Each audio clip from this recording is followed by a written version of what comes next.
off your phone. Nice.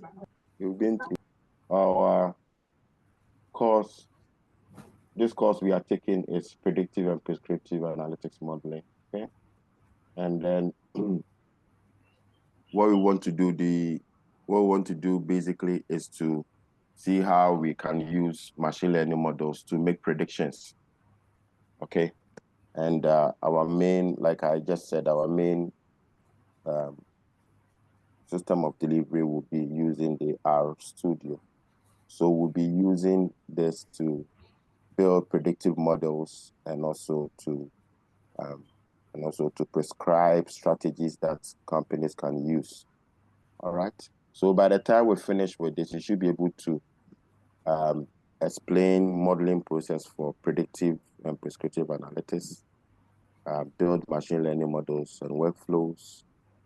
You should be able to perform feature engineering and to optimize your fit and assess your model and visualize it. Okay. And you should also be able to critically assess alternative prediction models and choose the best model. All right. So we will be looking at various topics. Okay. The time has been compressed, so please, we'll do a lot of stuff. Okay. We have this weekend and next weekend, so please, let's avail ourselves. So we'll be looking at logistic regression with tidymodels, feature engineering, decision and regression trees, random forests, k-nearest neighbors, look at naive Bayes, support vector machines and neural networks. And basically, the reason why we are doing this in the second semester is that the mathematical foundations for business analytics sort of gave us the mathematical underpinning of whatever we'll be using for this course. Okay, so for instance, when we talk about applying logistic regression, you know how to calculate it. You know how it's done under the hood, all right? So here, you are not going to calculate the logistic regression, but being able to interpret it and then see how it is used to make predictions, okay? So that is the focus of this course, all right?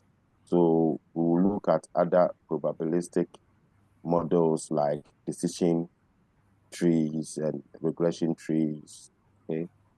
And also naive Bayes, all right? Okay, so these are the topics we'll be treating, right? And yeah, okay. So I'll send you a copy of the course outline. Please, can you all hear me? Yes, please. Okay, good. So I'll send you a copy of the course outline. Then. Okay.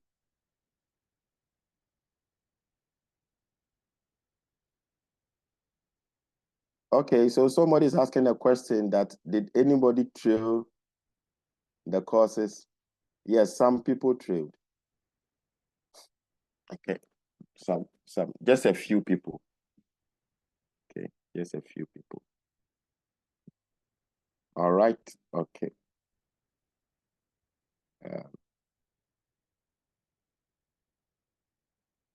Right.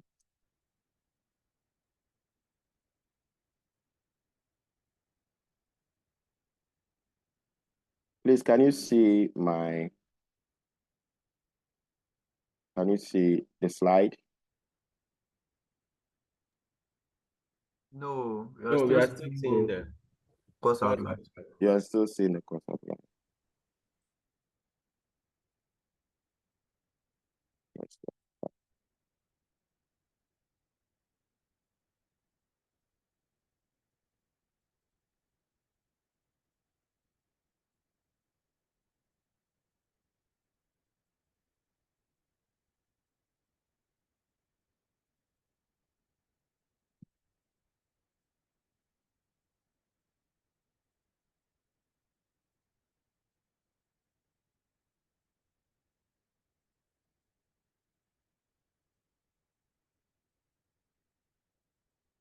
Okay, you can now see the slides, yeah? Yes, please. Okay.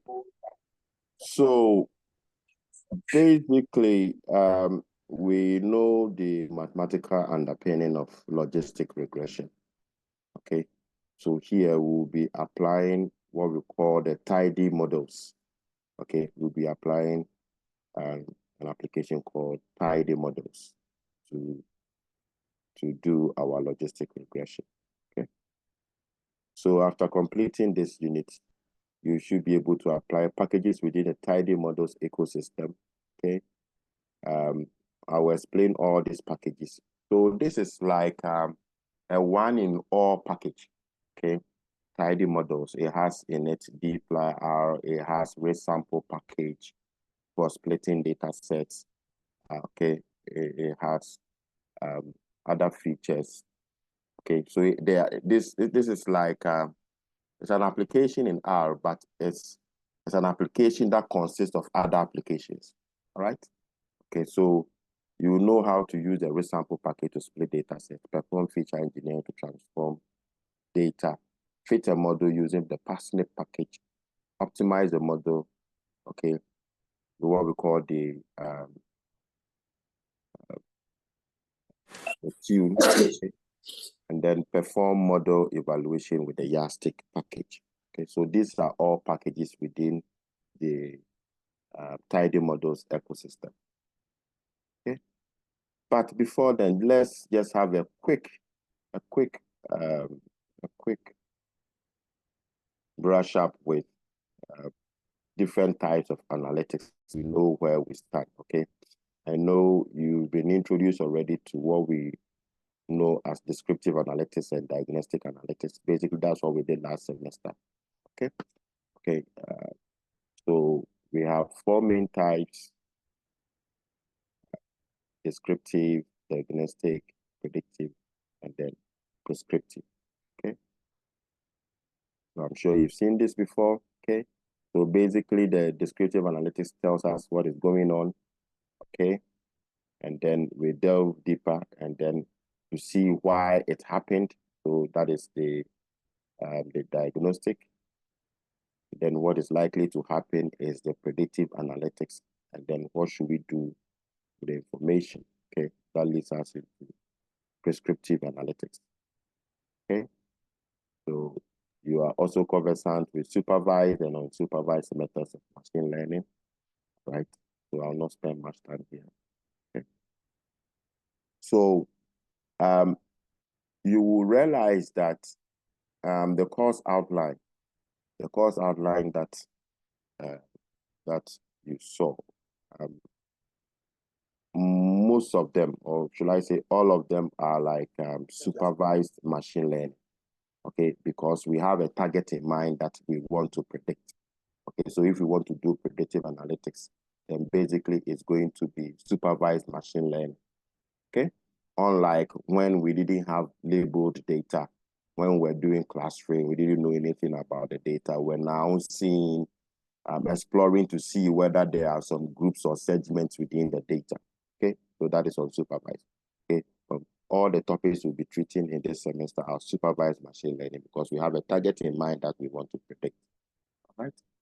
So for a typical supervised machine learning workflow, all right, you have your data source, and normally what we do is that we split the data into train and then testing data.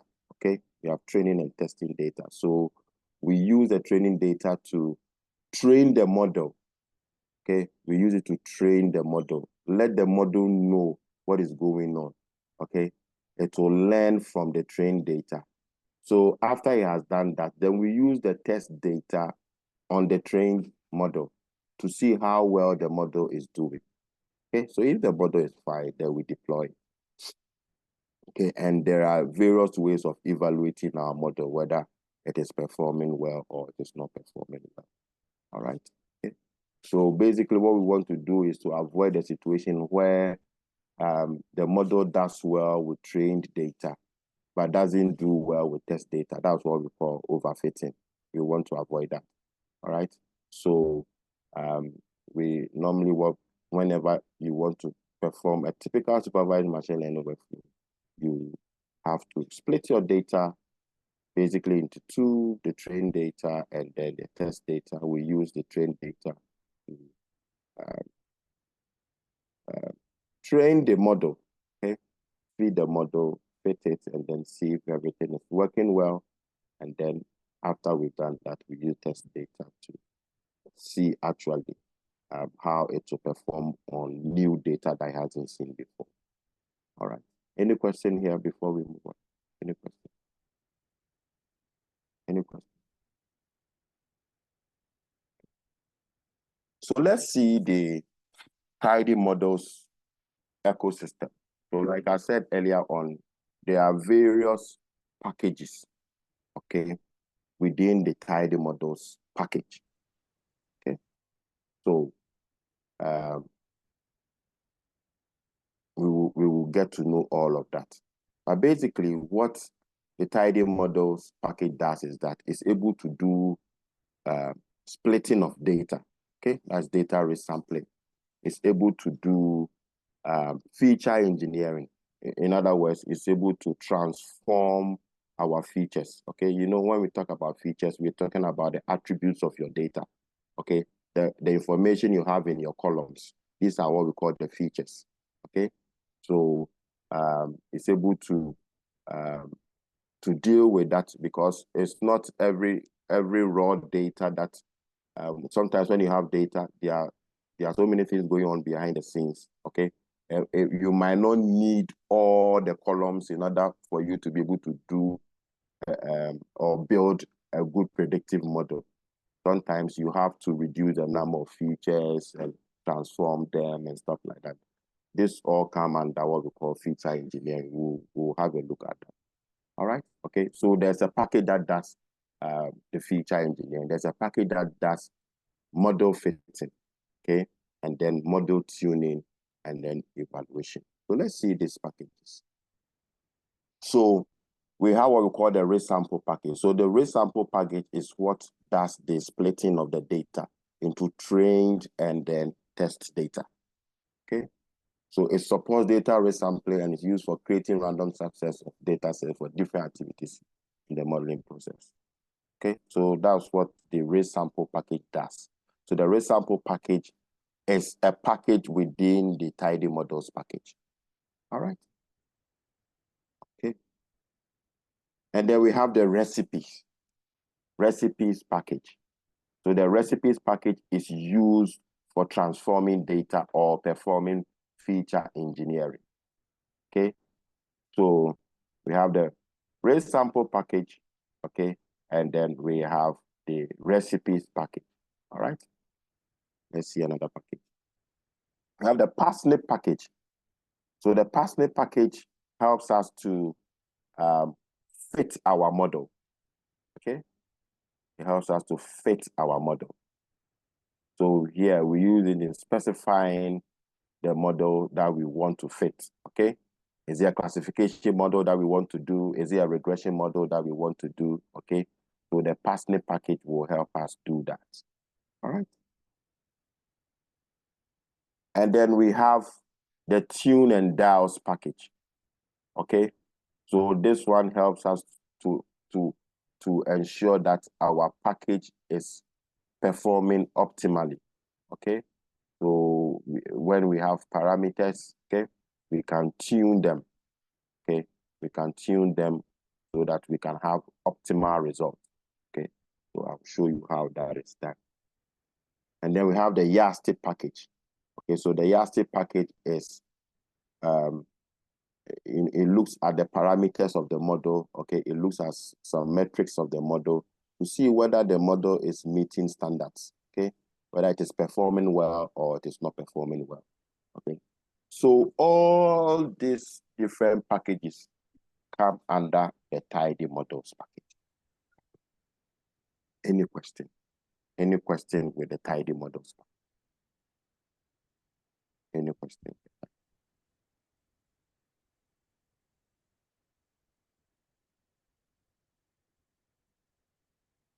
Okay.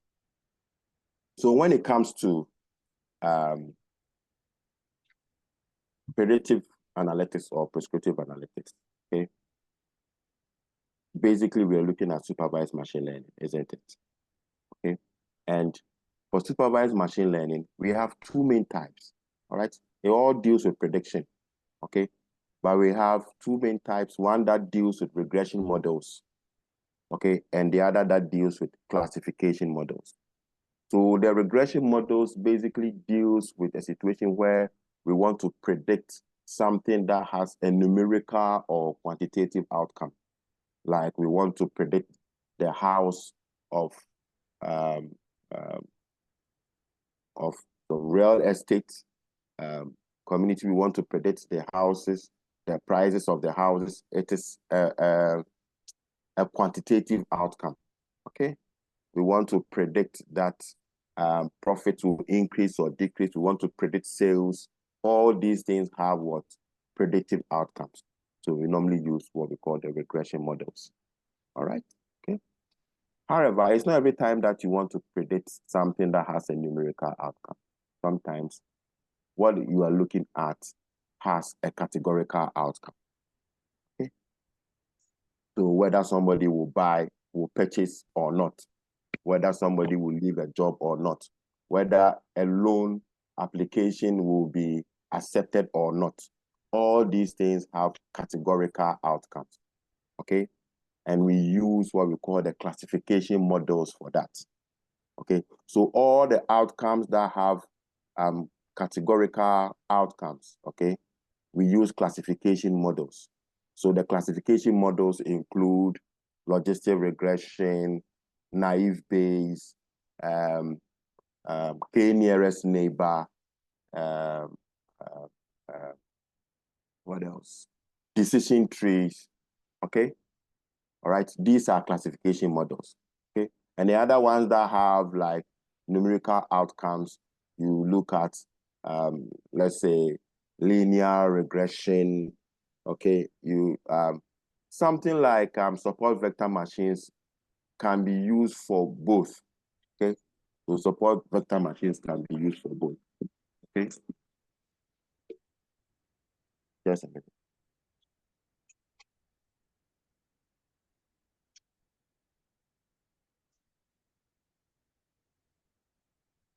Okay, so support vector machines can be used for both, basically, okay? And then also neural networks can also be used for both. But basically, we will deal with models that are purely classification models, like the logistic regression model we'll be having a look at today is a typical classification model. Okay, when we go on to regression trees and other stuff, we'll be using regression models. All right. So, any questions about the supervised machine learning model? Any questions?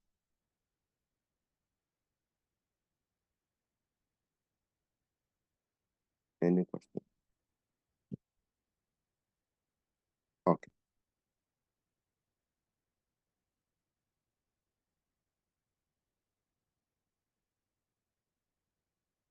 So let's look at the classification models, especially when it comes to tidymodels. So here, like I've already explained, it deals with the prediction of categorical outcomes. Okay. So for instance, if you look at what we have here, looking at a visit to a particular website, okay, the total time the person spends on the website and then the total visits the person spends, okay, does it lead to a person purchasing something on the website?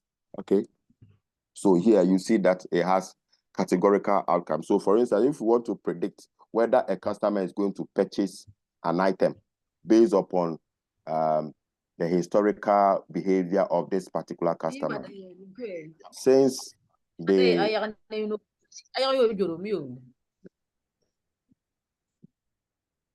okay, so since the outcome is a categorical outcome, then we are looking at a classification model. Please, are we okay with regression and the classification models? Are we all okay with it? If you're okay, let me see in the chat. Let me see in the chat if you are okay. If you have a question too, it's important that you get this before we move on. Okay.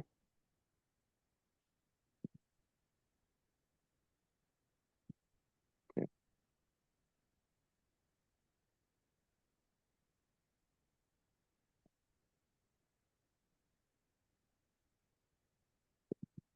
Yeah, fine. Good, good, good, good. Nice one. Okay.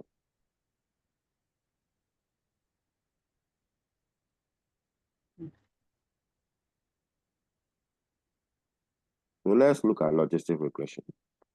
Just a quick recap of what we did and mathematical foundations, okay, for business analytics. So logistic regression is used for classifying categorical variables. Remember that when we did logistic regression, we said that, you know, at the end, you want to calculate the probability of something happening or not. Okay, the probability of something happening or not. All right. So it's a popular classification algorithm which creates a linear separation between outcome categories. Okay. So remember the formula for the probability is the Euler raised to the power, the intercept, and then the coefficient multiplied by the predictor. Okay. And then you divide it by 1 plus the Euler raised to the power, intercept plus coefficient of the regression, and then the predictor. Okay, so we know this already. So basically, we know that for logistic regression, the answers that we get will be between 0 and 1. Okay, so if it is 0, if it's whatever answer you get is nearer to 0, that means that the probability is low, isn't it? When it is 1, that means certainty. So whenever you calculate the probability and it's nearer to 1, that means that there is a high probability of that thing happening. Okay. And there is, if it is getting nearer to 0, then there is a low probability of that thing happening. All right. So let's see the use cases of logistic regression. So logistic regression have been used for credit scoring. Okay. So if you apply for a loan, okay, you apply for a loan, as to whether you are going to be accepted or rejected for the loan application, logistic regression can be used for that. Okay, so based upon past experience, we can feed all the information into the logistic regression model, and then we can predict based upon a particular credit score of a customer. We can predict that the loan application will be accepted or it will be rejected. Okay. We can also use logistic regression to predict whether a customer is going to leave a company or not. Okay. We also use logistic regression to predict whether the probability that a particular transaction is fraudulent. All right. And it's been also been used to diagnose medical conditions. Okay. It can be used to analyze medical data and then diagnose conditions as to whether somebody has a high probability of getting cancer or not. Okay. And then we can also use it to predict mortgage risk. All right. So logistic, so you will see that all these things have kind of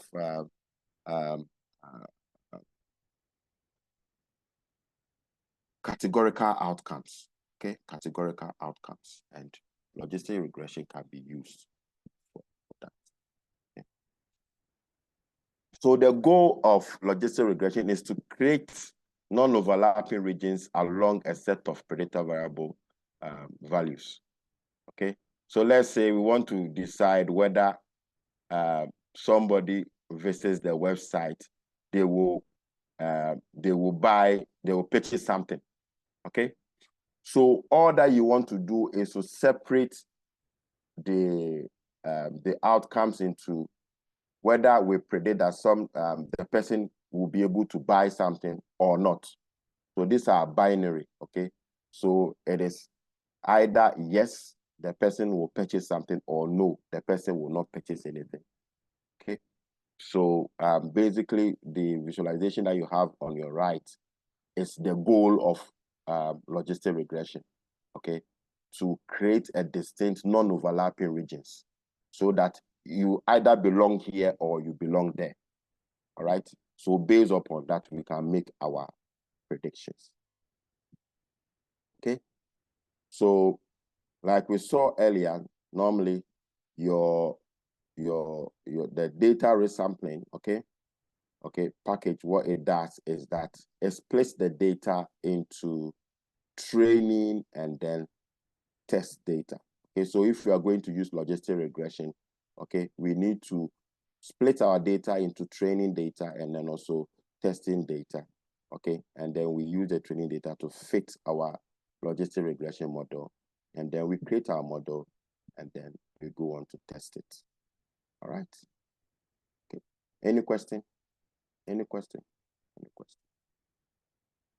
Okay, so let's go to R and then let's install the tidymodels package. After we do that, I will explain the functions within the tidymodels package, which will enable us to be able to use logistic regression on the model. Okay, so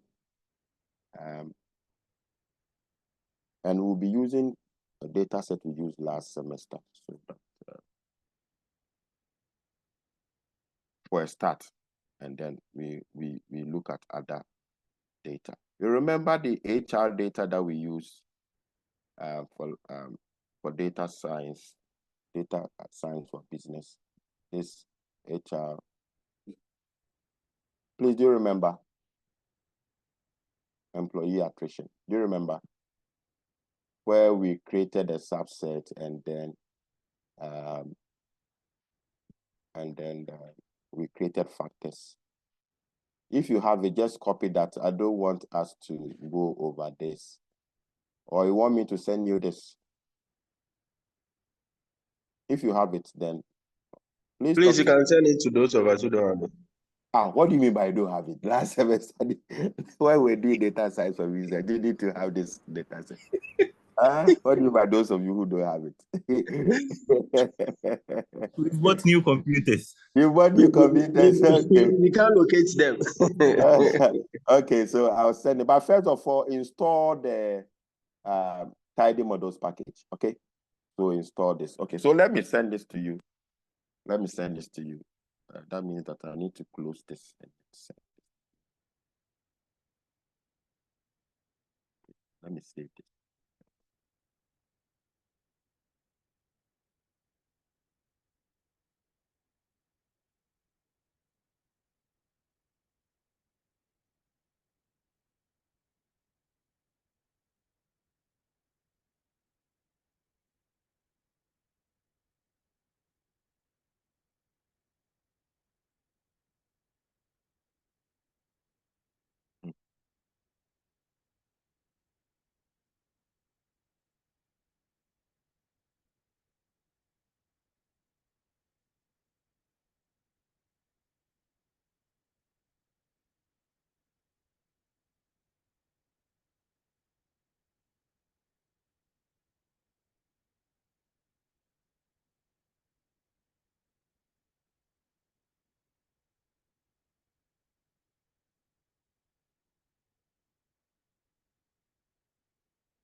Yeah.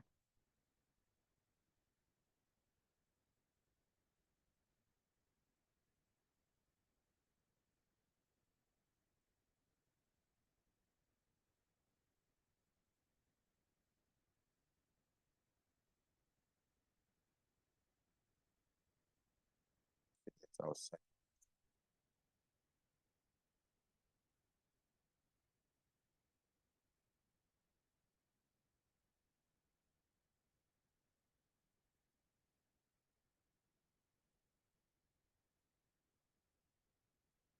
Oh, so that means I need to send the data set as well, isn't it?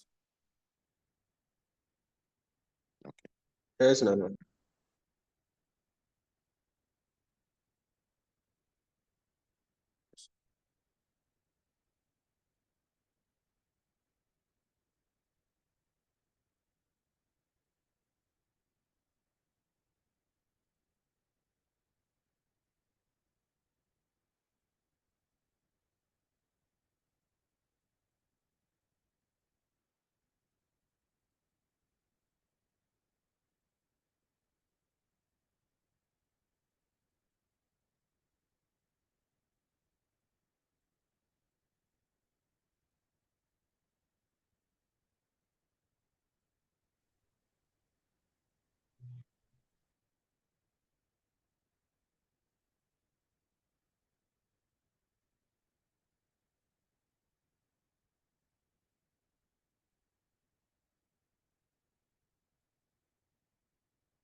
Well, somebody is saying the data set was not for our class. Muslim. What data set are you talking about? The attrition that you showed us. Oh, are you sure? We used Yes, it. we didn't use it. Probably it's a different name I gave to it, but it's Miss HR. Are you sure we didn't use it? I No, remember. we didn't do HR. No, We, sir. oh, really? Okay. When we're creating the factors, which data set did we use? That was for data science for business. When I was showing you how to create the factors, do you remember? We use the telco data set. Okay. Okay. I see.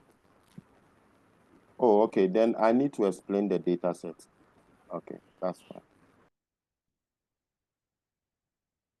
I'm trying to send it to you on WhatsApp, but it's a bit slow, so just bear with me.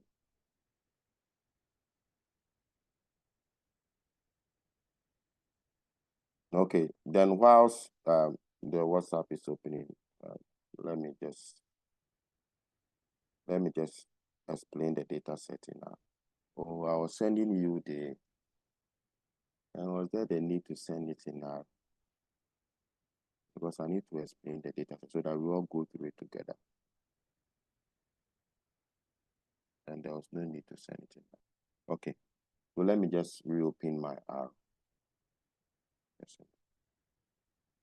I thought we had used the data set before, that's why.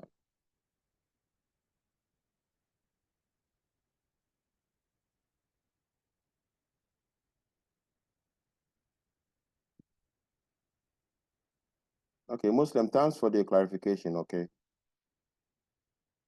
Okay, well.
Can you see my R studio or not yet?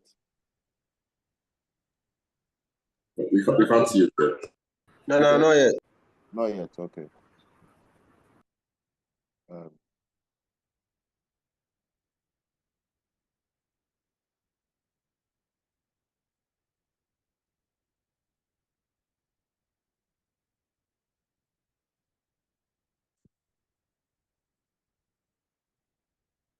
happening to the WhatsApp? So slow.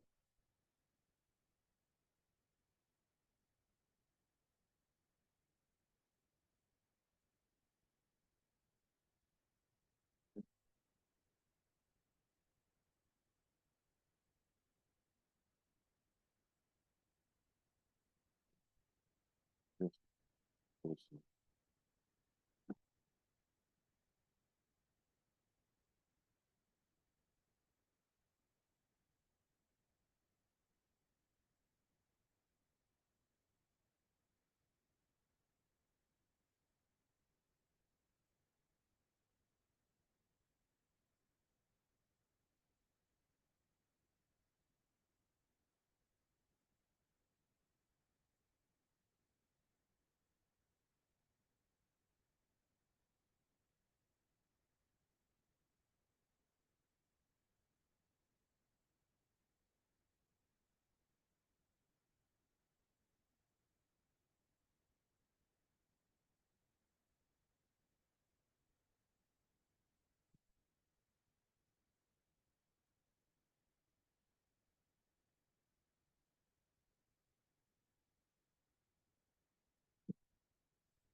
So what are you seeing now on your screen? This slide. The slide data resampling. Okay.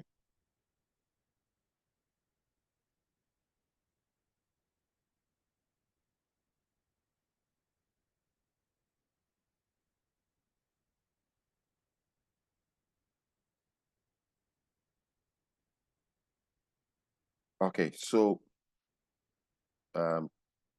I'm still opening the WhatsApp. Okay.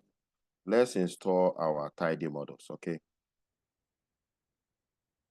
So install the packages. Okay. Tidymodels.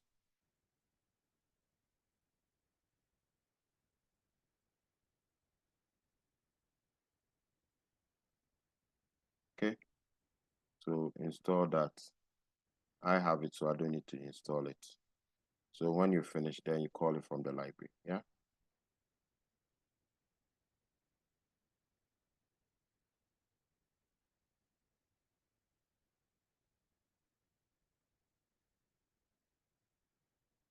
So let's run it.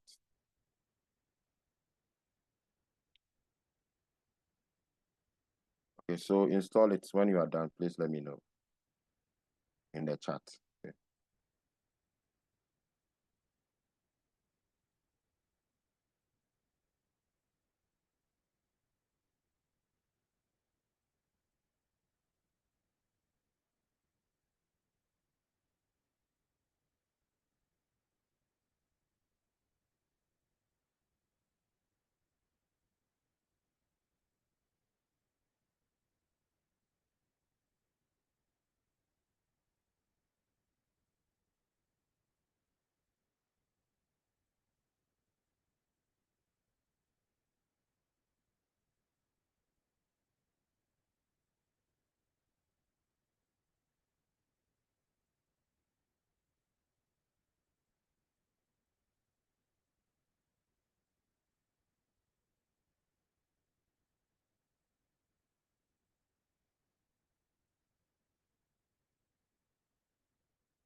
Yeah.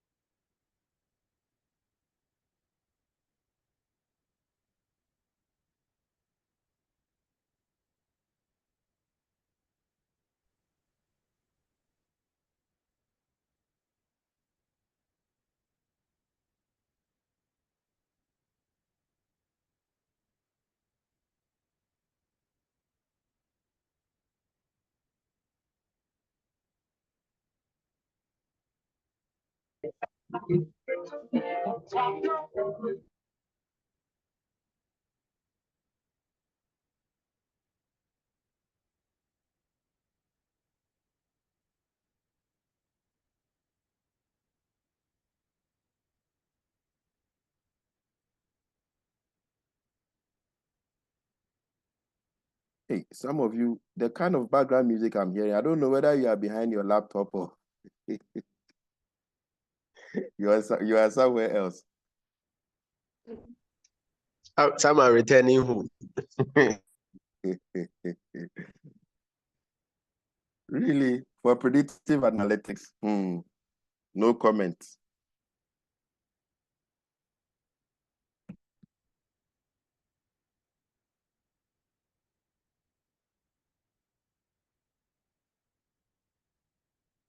Don't know why the WhatsApp is so slow this morning.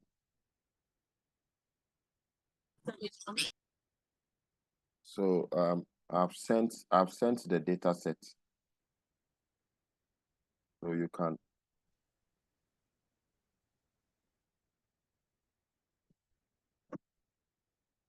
Please, are we all okay with the tidymodels? Are we okay with the tidymodels?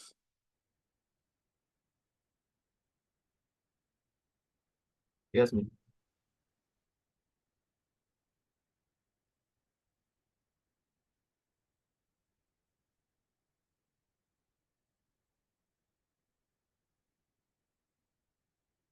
Yeah, the conflicts are normal, okay? The tidy models has in it a lot of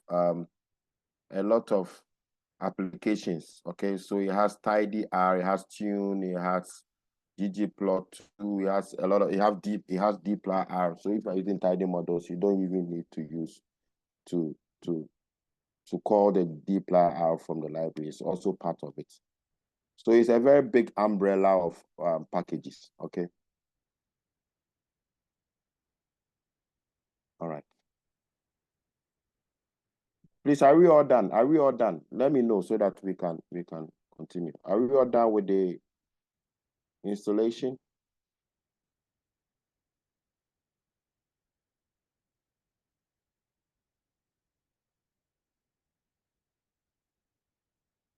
I'm not getting any feedback. Yes, please. I'm done. Okay, Nancy is done. Okay. Okay, so once you've done that, you can set your working directory wherever you want to set it.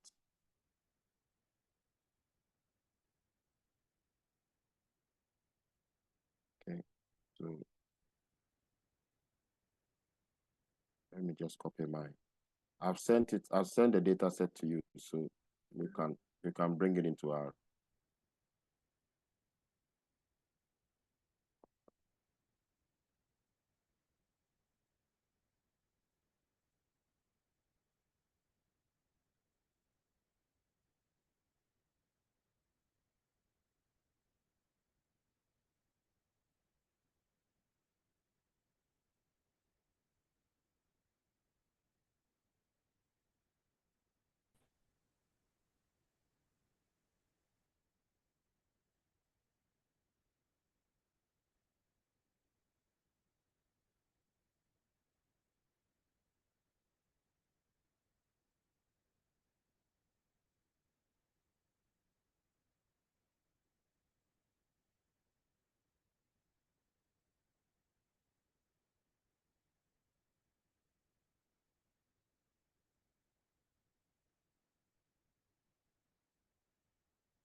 Okay, I'm reading my stuff.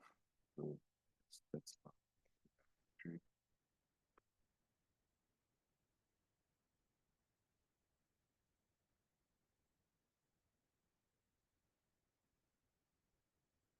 So when I have the opportunity, I will show you different ways of importing into R.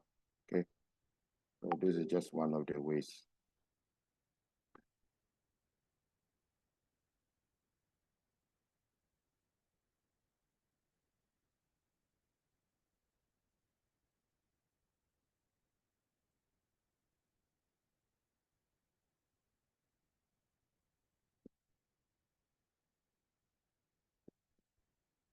Good to go. That's fine.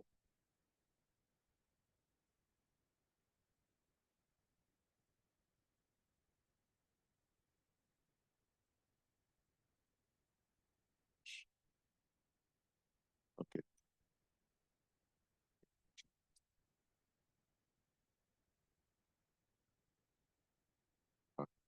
So our working directory should be running. Okay.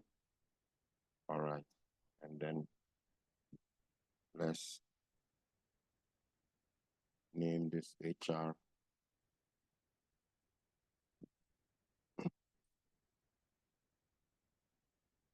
Right. Okay. So let's view this HR.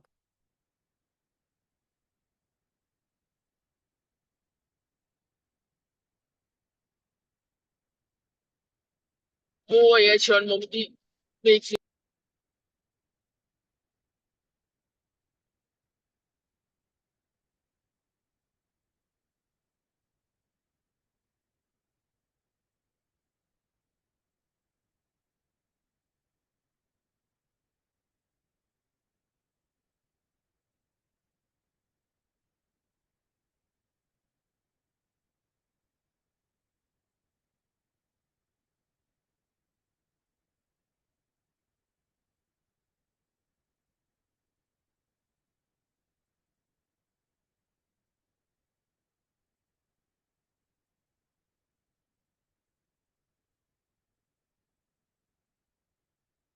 Why is the view not coming?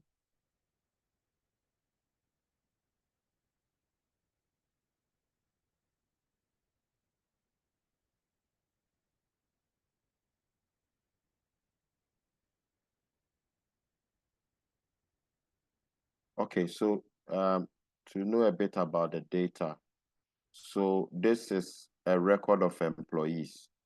Okay, so the first column tells us about the age of the employee, attrition, whether the person has left or the person is still at post. So if it is yes, that means that the person has left. If no, that means the person is still working. Okay, so whether the person has been on business travel, the type of business travel they are on, okay, travel rarely, frequently, and stuff like that. Okay, the daily rate for the employee, the department that the employee works, the distance from home, education level, okay, education field, employee count, okay, so employee number and stuff like that. So we don't need all of this. Environment satisfaction, the gender of the employee, hourly rate, job involvement matrix, the job level, the job role, whether the person is satisfied, so job satisfaction level, marital status, monthly income, monthly rate, number of companies worked, okay, before they came to work with the current company, whether they are over 18 or not, whether they work overtime, percentage salary hike they've received, performance rating, relationship satisfaction, standard hours, stock option level, total number of years, training, work-life balance. There's also information, years at company, year at current role, years since last promotion, years with current manager. So all these are attributes, okay, or features of the employees. All right. Okay. So what we want to do is, this is the data that we have, but we want to apply logistic regression to predict whether an employee will leave the organization or not. All right. So this is a categorical outcome. So here we are interested in the attrition column. Okay. Whether the person will leave the organization or not. All right. So let's see the kind of features we are going to use, okay, to include in our prediction. Yeah. Please, do you all have the data set by now? You all have it? Yeah. Yes. Okay. All right. So what we want to do is that normally R has a random generator. So if you want to have the same information, normally you set your seed. Okay, so let's set our seed so that whenever we run this, we will get the same, especially where calculations are involved. Okay, so you can set your seed at any number. Okay, so I'm setting mine at 100. You can set it any number that you want. Okay, so we are not interested in all the, let's have a look at the data set.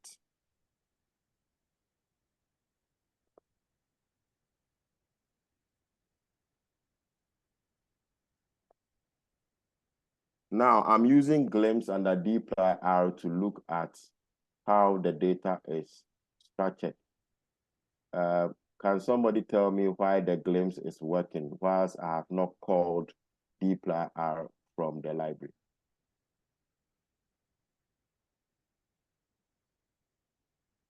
It should be a package in the tidymodels. Good. Okay, so it's a package in the tidymodel, so you don't necessarily have to call it. All right. Okay. So let's create a subset. Okay. Of the features we want to work with. Okay. So let's call this HRTS. Okay. So we want to take the HR data set. Let's pipe that. Another way to pipe is to use this. Okay.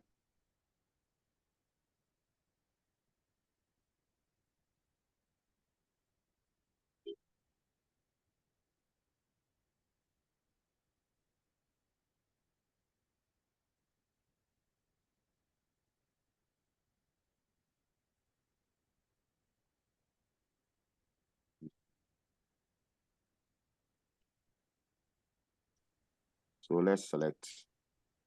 So we are interested in the attrition. We are interested in the attrition. We are interested in Hello, sir. yes. Please, this is the same as the feature selection. Yes, the same thing. Okay. So when you select a feature, it's like you are creating a subset, isn't it? Of the main data. Okay.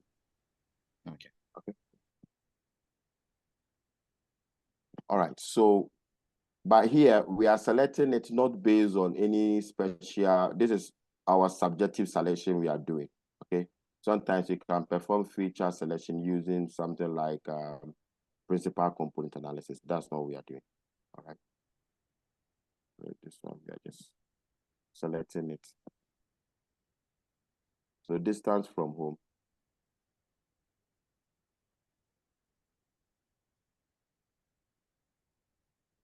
Make sure that you get the same thing as it is in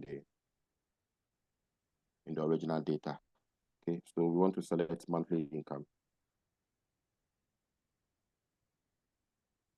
Okay. In fact, if you do HR and then the dollar sign, it should give you all the features that we have. So probably let's use that and then you select the feature that you want. So monthly income, total working years. Let's select total working years. So let's go here. Total working years. So when you do that, then you remove the dollar sign, the HR. Okay. I hope you get it. Okay. So let's use years in current row. We don't want to make a mistake in the spelling, so that's why we want to select a string. Years in future row. Years in current row, sorry. So years in current row. Then you remove this. Okay. You bring your comma. And then years with current manager.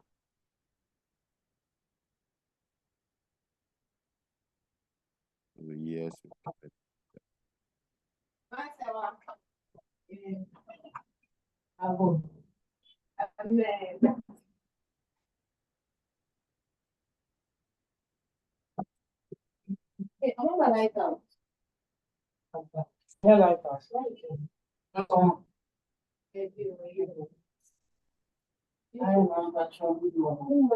We are hearing everything you are saying. Can you just mute yourself? I can't see the person doing that. Please, can you tell Give him praise.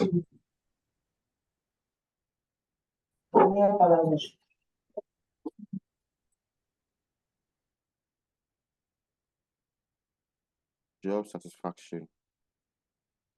Where do we have job satisfaction? Okay, so we have job satisfaction here. Okay.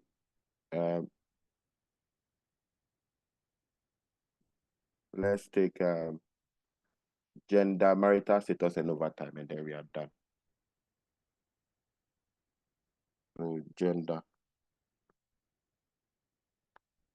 marital status.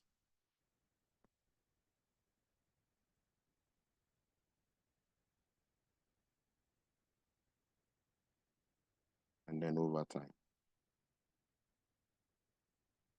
Okay. Okay, so these are the ones we want to work with. Yeah. So let's create the subset. All right. So let's have a glimpse of the subset.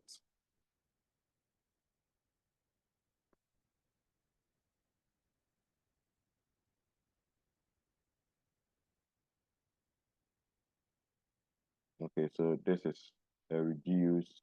So we have 10 features, okay, as originally compared to, I think it was 32 or something, 35 features. Okay, now we have reduced it to 10. Okay. All right. Okay, and then one thing to base upon what we want to do, all the categorical variables, you want to convert them into factors. It's important. Okay, so here marital status is a character, so let's convert it to a factor. Gender is a character, you convert it into a factor. The rest are numbers, and then attrition is also a character. Let's convert it into a factor. So let's convert 1, 2, 3, 4. Okay, so we want to create 4 factors. That is attrition, gender, marital status, and over.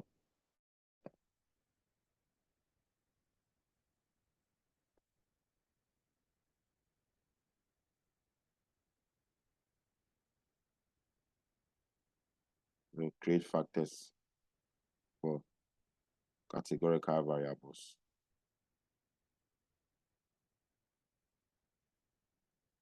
All right. So what we want to do is that, so let's call this HRT factors, okay? The one with the factors, so that we can differentiate. Okay. So basically within the HRTS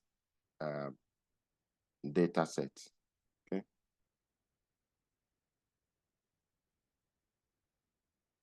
HRTS data set. Let's create these factors. Okay.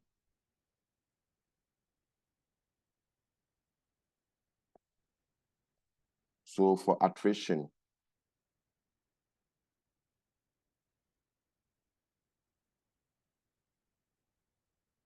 we want to factorize it.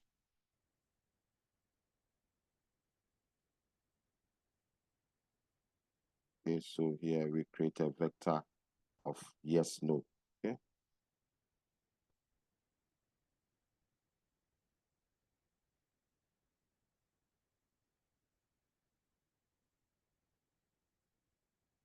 Yes, no. And then we still call it attrition. Okay. And then the next one is job satisfaction. Let me see. Did we choose job satisfaction?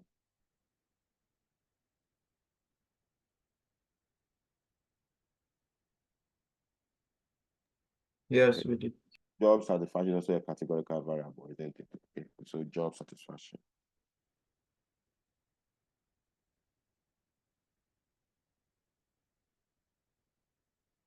So let me just copy this here.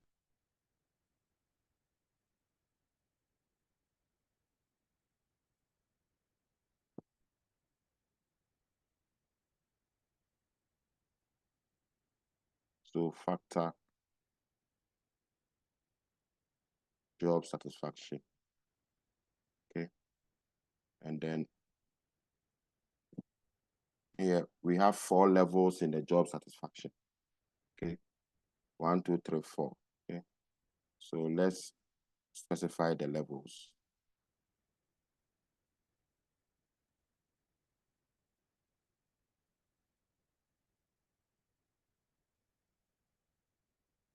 Yeah, no, it appears that job satisfaction is it's not a categorical variable. Okay, so here it is saying that it is integer, but it is not right in the sense that R is seen as an integer, okay, because it is numbers. But here the numbers are not really, you cannot add 4 to 2, okay? these are just levels we are representing with numbers. Do you get the idea? Yes, please. So let's do that so that we convert. So what we want to do is that now these numbers we want to convert into like strings or words. Okay, so once we know the levels, then we can map the levels to the labels, and then it will be clearer.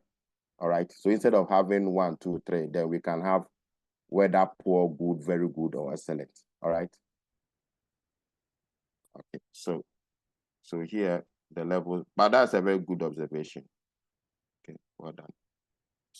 So here we have 1, and then we have 2, comma, and then we have 3, comma, and then we have 4. So these are the labels. Okay. So let's map them with, these are the levels, sorry. So let's map them with the labels.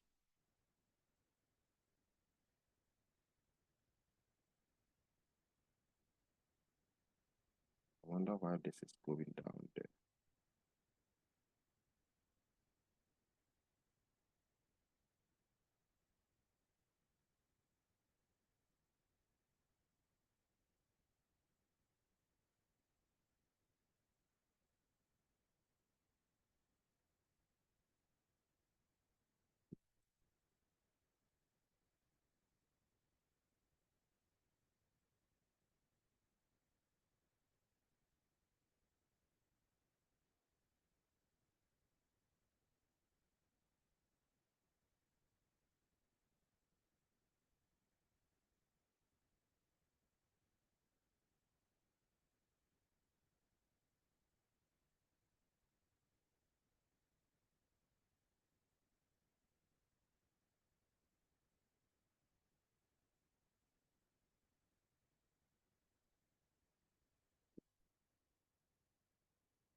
So let's look at the labels. So the labels is also a vector.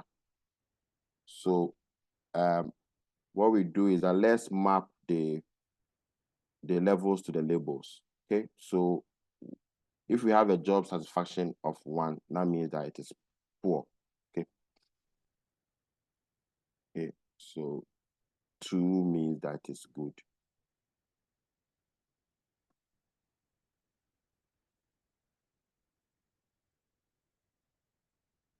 3 means that it's very good.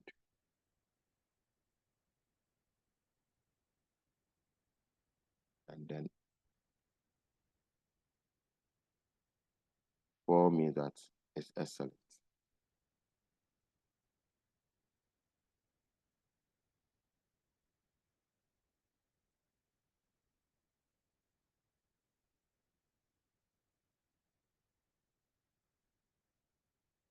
Okay, so remember that we have another bracket. So there's a bracket within a bracket. So this one will be 2. Okay. So let's go on to the next factor, which is marital status.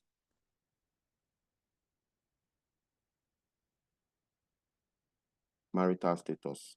So here we want to factor. I eat it. We want to factor marital status.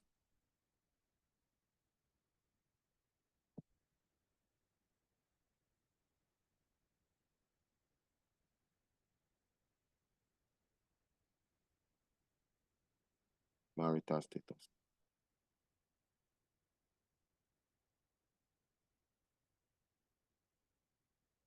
So here we have labels is equal to, we have married,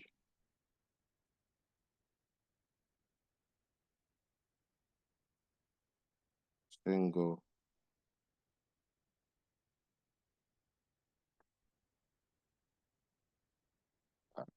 married, single, divorced.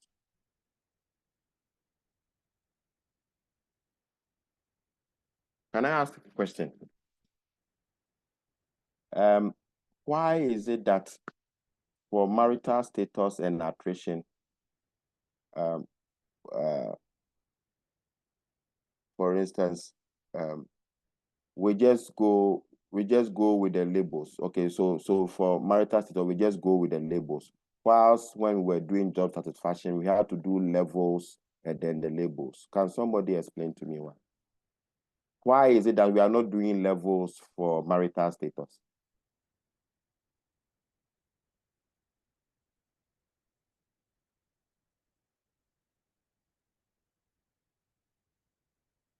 Because it's the same factor we are creating, but when we get to some places, we bring levels and then we bring the labels. Other places too, we just bring the labels without bringing the levels. Why?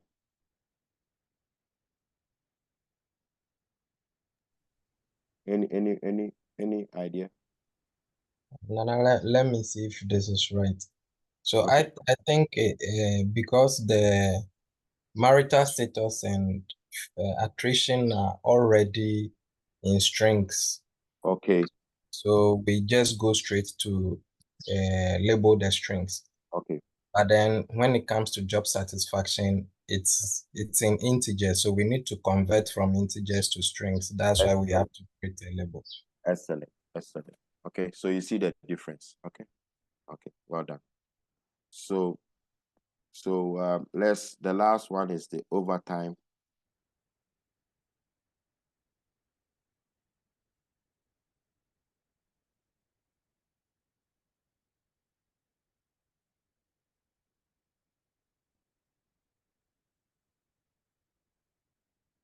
So factor. So we want to factor the overtime.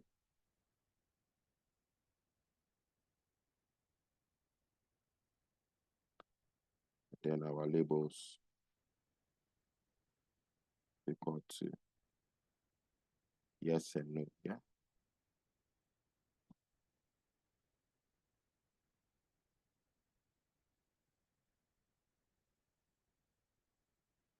think we are good to go.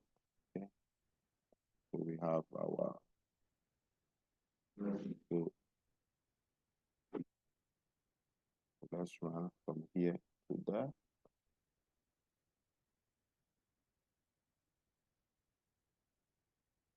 Error in marital status. Okay. Okay, so let's see where marital status.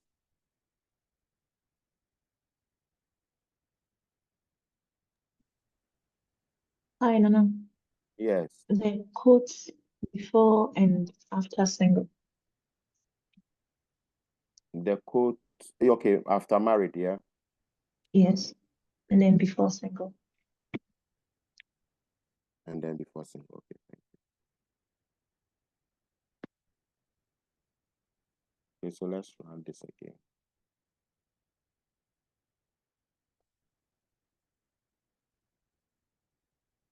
Okay, so we are good. So let's have a glimpse of the HRT with the factors. Yeah. Yeah.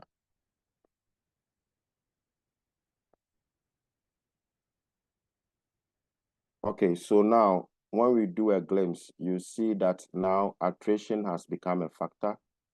Okay. What else?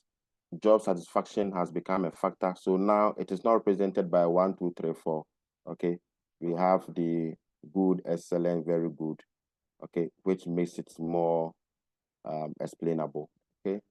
And then we have gender, it's already there, male, female, marital status, divorced, and then overtime. So they are all, so gender is still a character. Didn't we do gender? I think we left our gender. So let's include gender in there.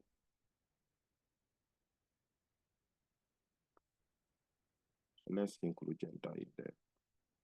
So we factor gender.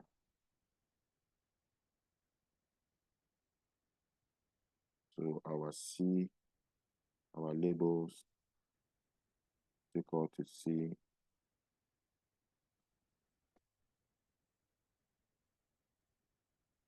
male, female.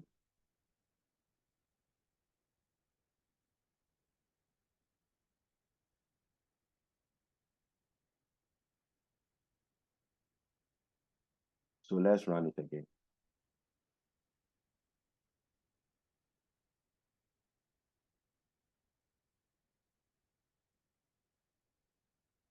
Let's have a glimpse of it. Okay, good. So now our agenda is now factorized. Yeah. All right. Are we all getting the same thing? Anyone stuck somewhere? Anybody with any issue you want me to help with? Anybody? Nana, Yes. please, can you scroll up your results for me? I want to see the first glimpse. The first glimpse. Okay, so the first glimpse is No, in your results, yeah. this one. Yes, sir. Okay. Okay, so Nana, with the gender, when you did the first glimpse, female was the first record, but within your second glimpse, after factoring it, male is the first record. Is there any reason there's a change for that? Let me see. So here, when it was character, it was starting with female, and then let me see.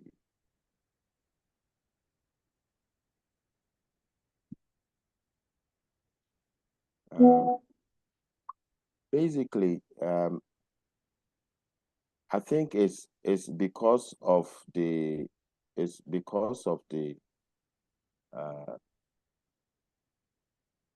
me come. When we are factoring, okay. Initially, I thought normally you look at the sequence and then you factor based on that. So in factoring, the female should be first and the male should come next. Or doesn't that change anything? It depends. It depends, especially if you are using zeros and ones. Okay. Okay. If you are using zeros and ones. What I know is that normally with this, it does it alphabetically. Okay. So do you know what? Let's do this female and male. Then. Okay. Let's do this female. Stay safe. I wanted to have a situation where I will calculate the number of female and male in the original data set, but that one was it was a character. So when I summarize, it will not give me the number of female, male, but let's check it from here. Let's run this again. So what I reckon is that it still doesn't change the number of females and male. Okay, so let me run this.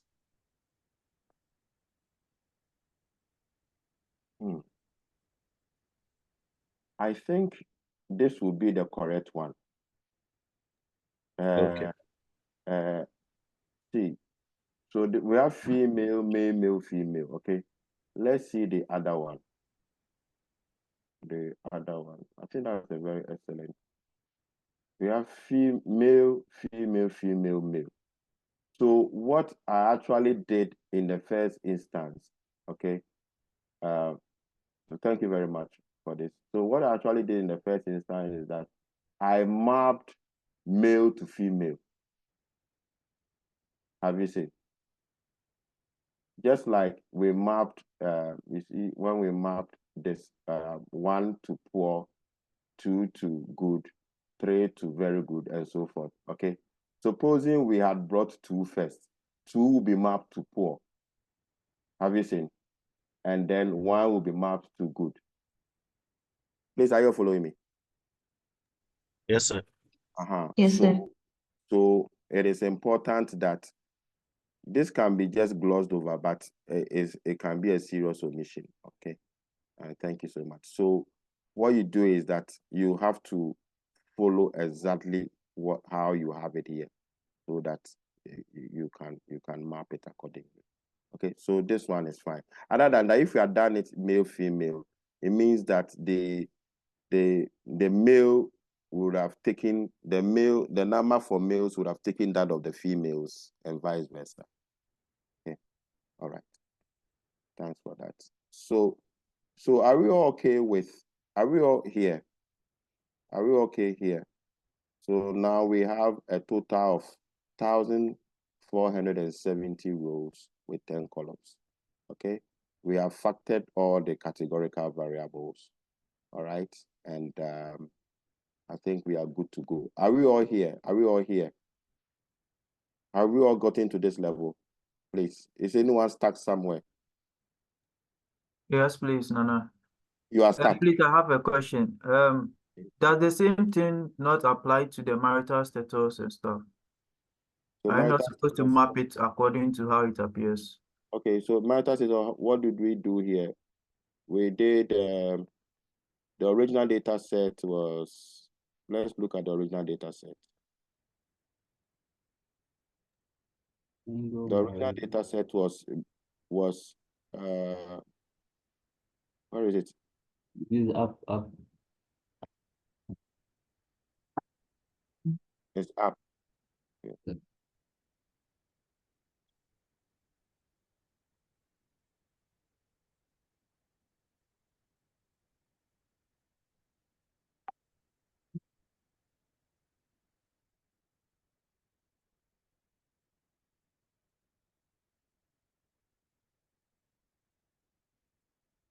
Yeah, marital status. Is it? Oh, this one has been factored, isn't it?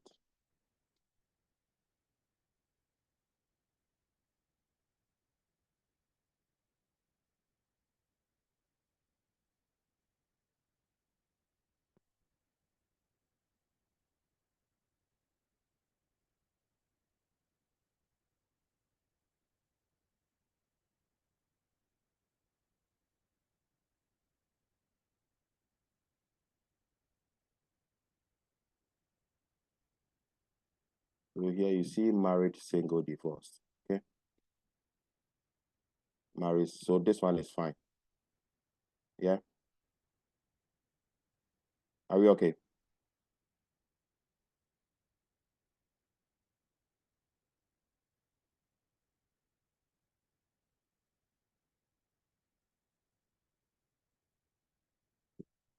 So when we factored it, let's look at.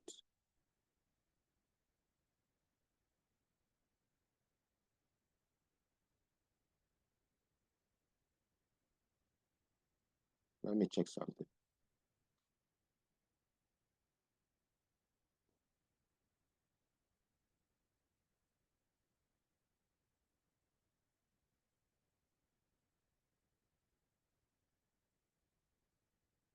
Okay. Wow.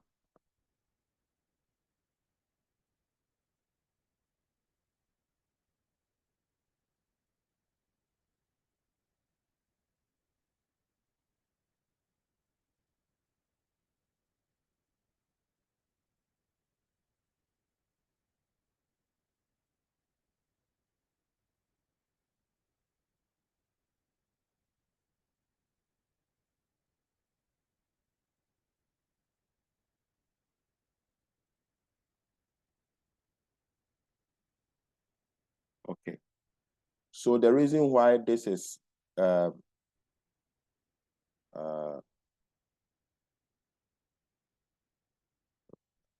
if we remove the columns, it shouldn't affect the rows.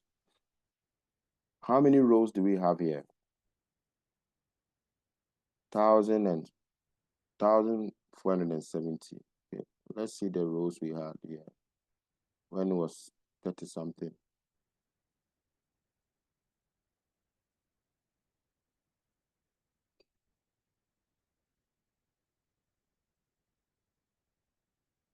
Let's see.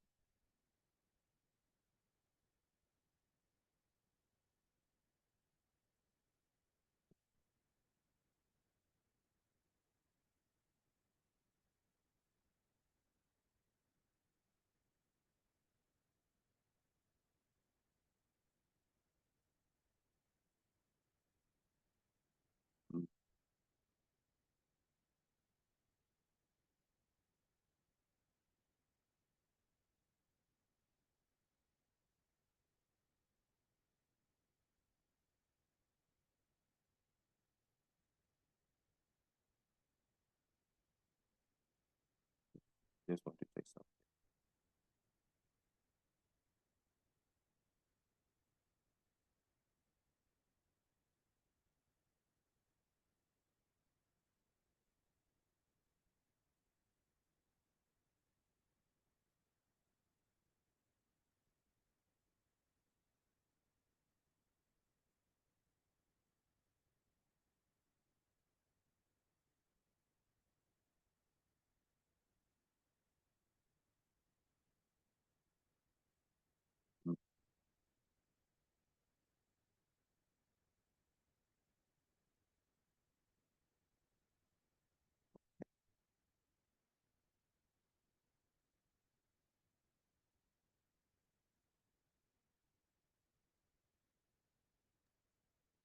No, Yeah, just a minute.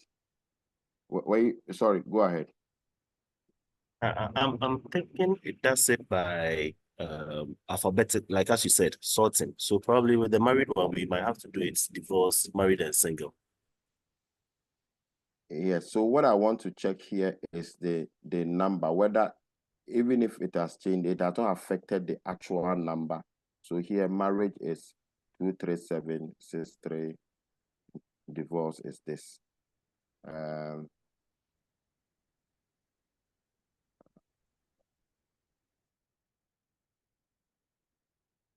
gender female is 588. Please, what was your question again? Because I want to see. So here we have attrition, yes, no.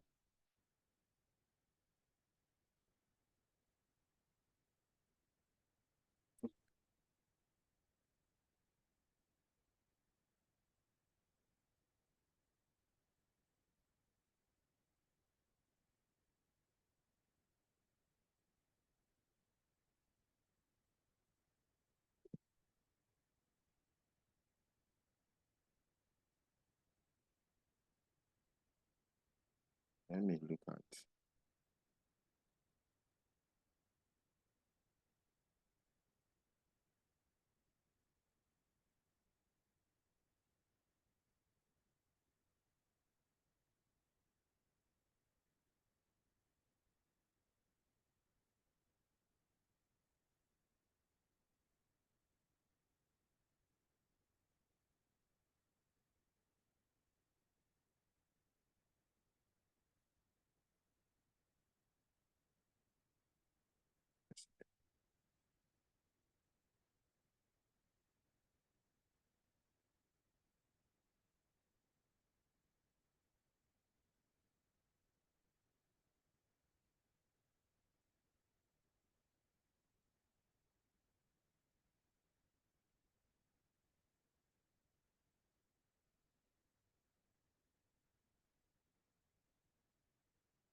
All right.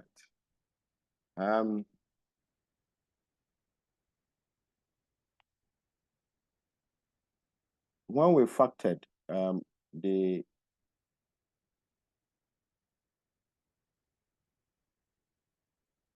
when it was HR, the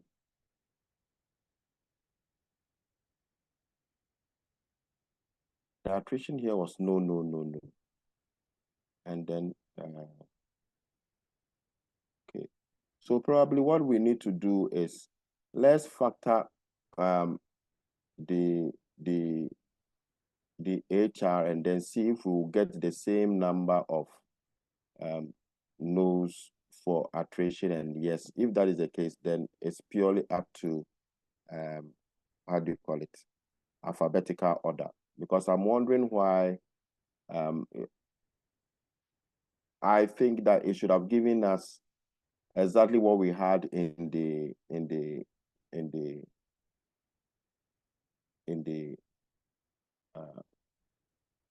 original data set. Okay, so let me do something else.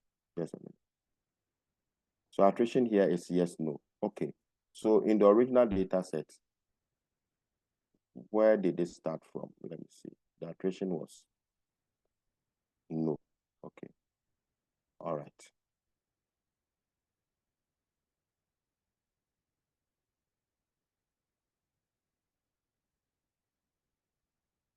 So we map no to no. So let's run this again.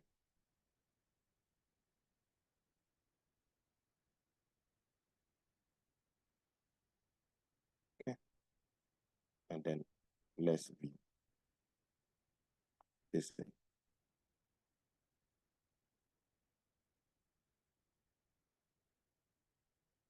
Okay.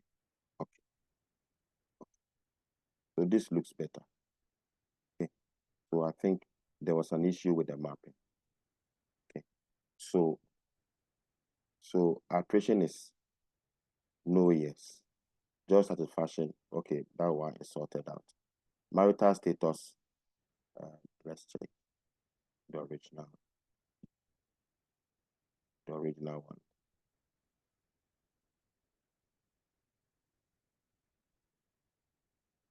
Marital status was married, single, divorced. Okay, married, single, divorced. So marital status, married, single. So this one is fine. Okay, and then overtime. Let's check overtime.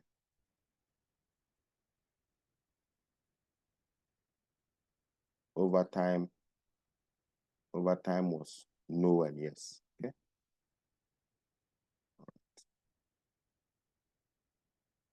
Overtime.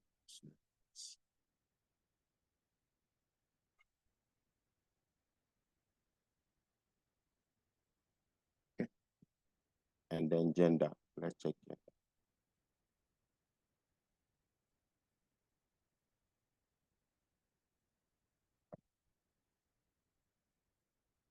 Where do we have gender? No, please question. No. Yeah, okay. Please, why are we viewing the factored one and not the? No, I'm not looking at the. HRT? I'm not looking at the factored one. This is the HR. This is the original one before we factored. Okay, can we equally look at the HRTS? Just a minute. Let's finish with it. Let's finish with it. So So, that gender is male, female. Gender.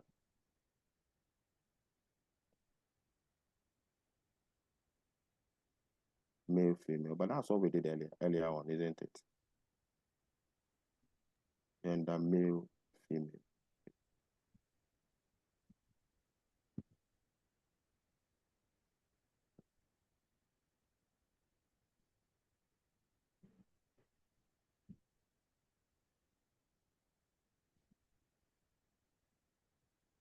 So this is exactly as it is in the original data set. Okay, so when we run it, let's run this again. Didn't expect to spend much time here like that. Okay. All right. So let's view this. Let's view this again.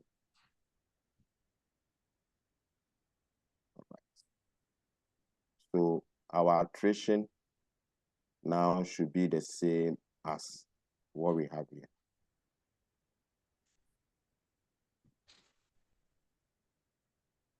How come this one has changed now? Nana, you've been viewing from row 2, 1.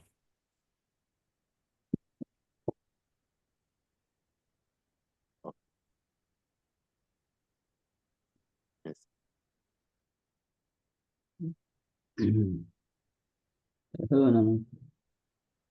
Wow, I didn't expect to spend that much time here. Okay, so let's view this again. Let's close this. Hello, Nana. Yes. Please Please, go ahead. I have a question to ask. Please, can you Okay. move to the create factors from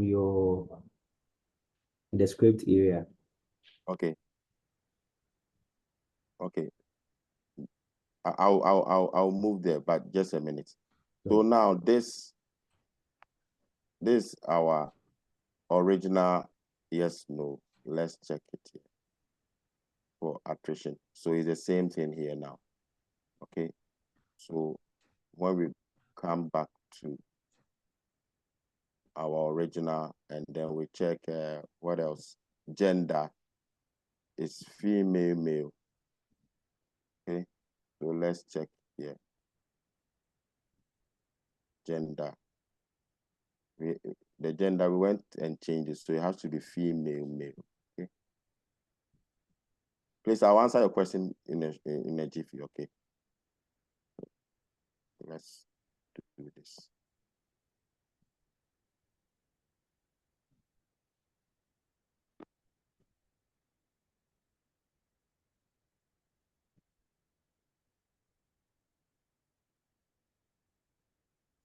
Around this way.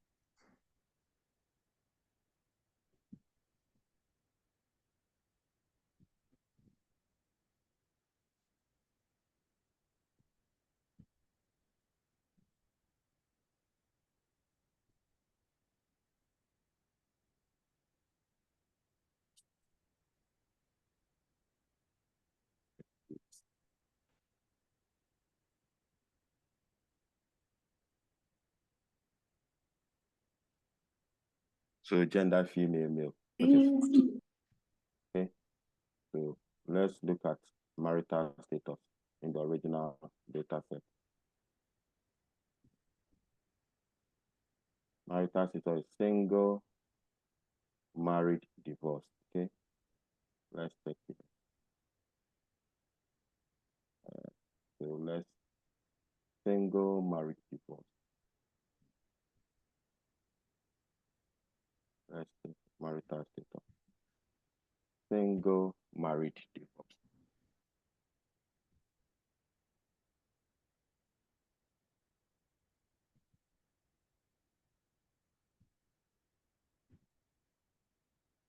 Single, married, divorced. So let's run this again.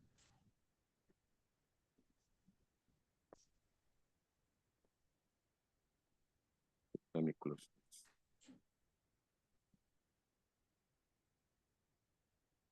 Okay. Let's view this again.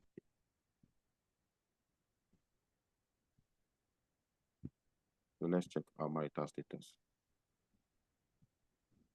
Divorced, married, single, married, divorced. Single, married.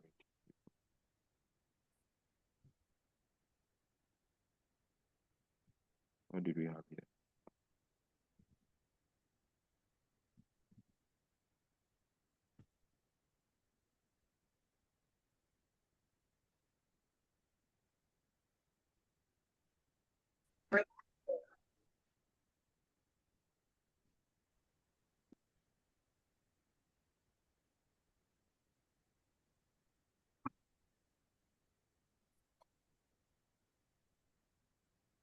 Single, married, divorced.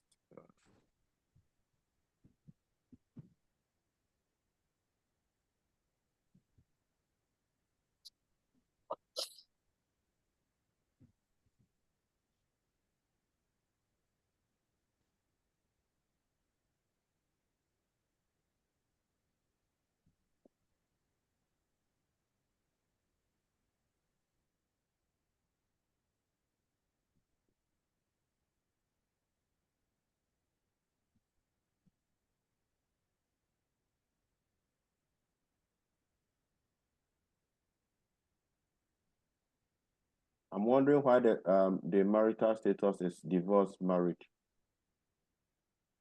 as compared to this. I don't know why.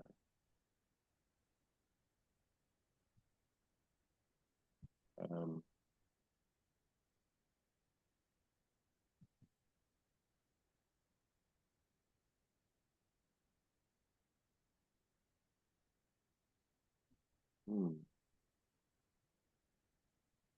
Job role is sales executive for the first one.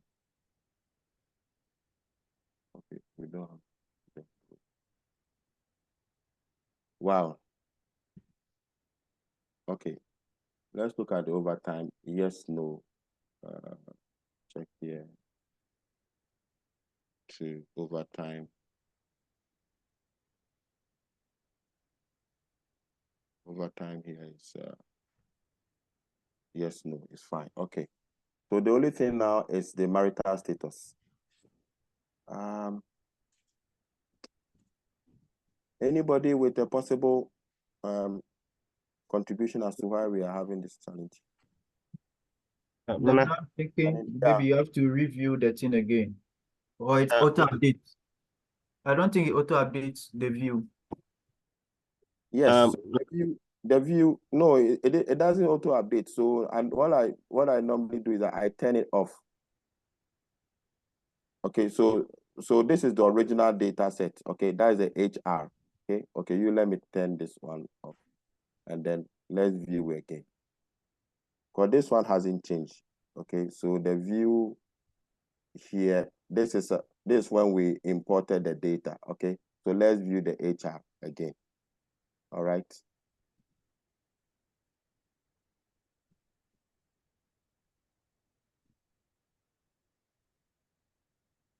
So this is our HR. All right. So everything is fine. Our attrition is now the same. Our gender is the same. Our so the marital status that we have here is single, married, okay, and divorced.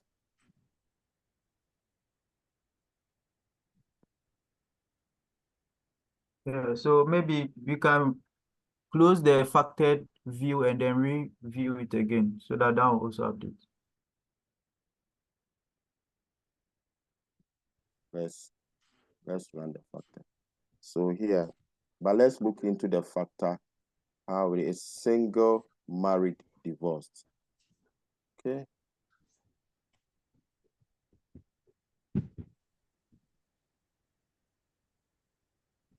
Nana, Yeah.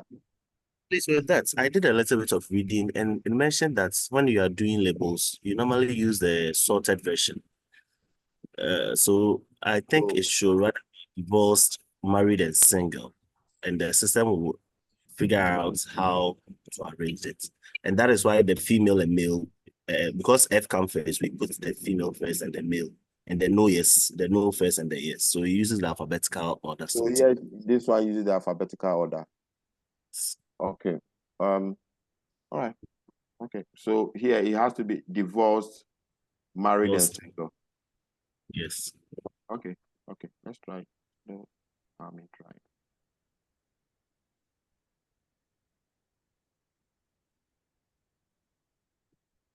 So divorce, married, and single. Okay. Let's run it again.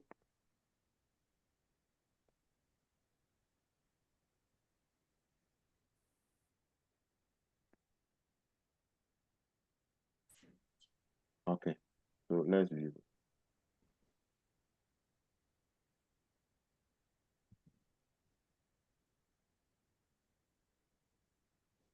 I hope this will solve our problem. Then we can move on.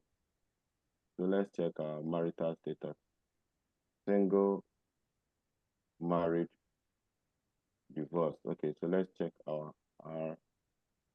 the original one. Single, married, divorced. Yes, that's good. Okay, thank you. So we have done the feature selection. Okay, thank you very much. So we have done this feature selection. So this is just the pre-processing part. All right. So now we have 1,470, right? 1,470 rows and then 10 columns. Okay. So let's move on to let's partition the data into testing and then training data. Okay.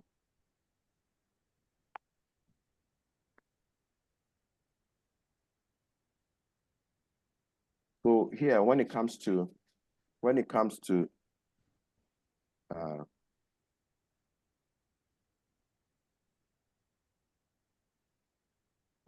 tidy models, okay, we use a function called initial split.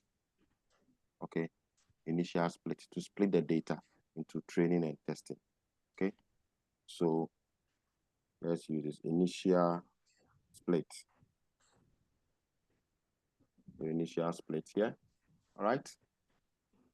And then we want to split HRT factors, isn't it? HRT factors. Okay.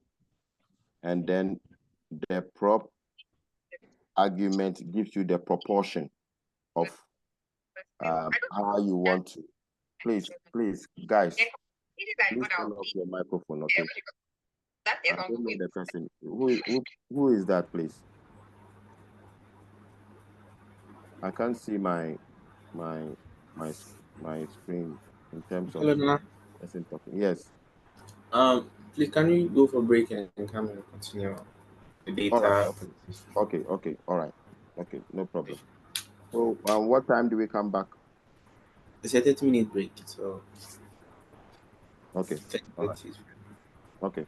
Go and get something to eat, and then. But I'm here. If anybody wants to ask a question, I'm here. So, please go for a break and come. But I'm here. If anybody wants to ask a question, you can do that. Please, when I'm trying to update and install the tidy model with my R Studio, yeah, I'm able to select tidy graph, tidy R, and tidy. I don't have tidy models. So I try to update my system, and still it's giving me the same thing. Just go here. Just go to tools. Okay. So that means all that we've been doing, if not. I should go to tools. Yeah. I've just been observing. Yes, tools. Okay. No, don't observe. Please get yourself into it. So tools, and then you come to install package. Okay. Install packages. Okay. I was trying to delete the already installed and download another one. So I'll just stop that. Which one did you install? Which one did you install? I was trying to our studio. Why? I thought there's problem with my version, so. No, you should have asked me. I don't know. Don't be tampering with the R Studio and then the R package, because it can give you a hell of a problem. Okay, so if you are updating, then you update, but don't be tampering with it, especially in between where you are having classes. Otherwise, it can give you problems. Okay. So if you uninstall it, then fine, reinstall it, and then when you finish, go to your R Studio, go to tools, and then here you come to tidy models. Okay. Tidy models, you have it. Okay.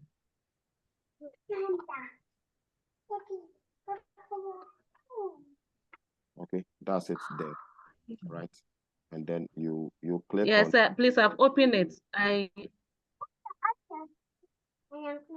You also go to tools. Yeah. Install packages. Yes.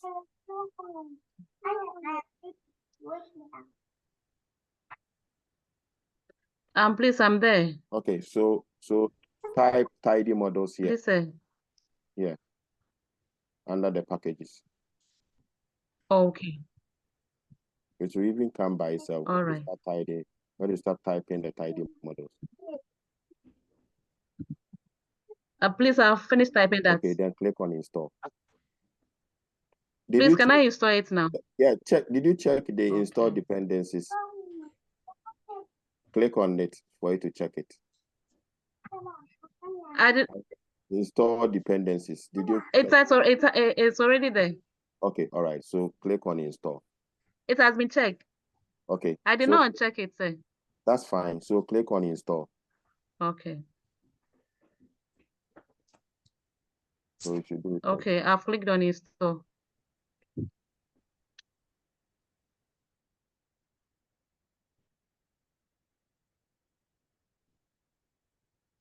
So is it installing? I've seen this green working thing at the console. So if it's that means it's installing. So you let it. Oh, okay. Workplace loaded from. That's just be. Is it okay now? Is it still installing?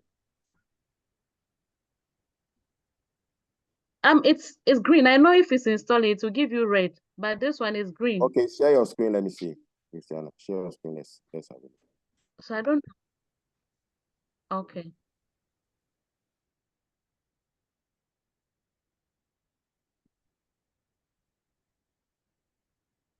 Please, I'm coming.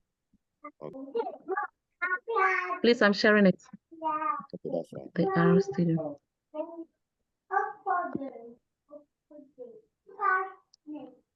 Please, can you see mine? No, I can't see.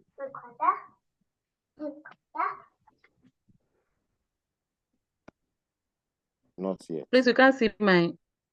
No.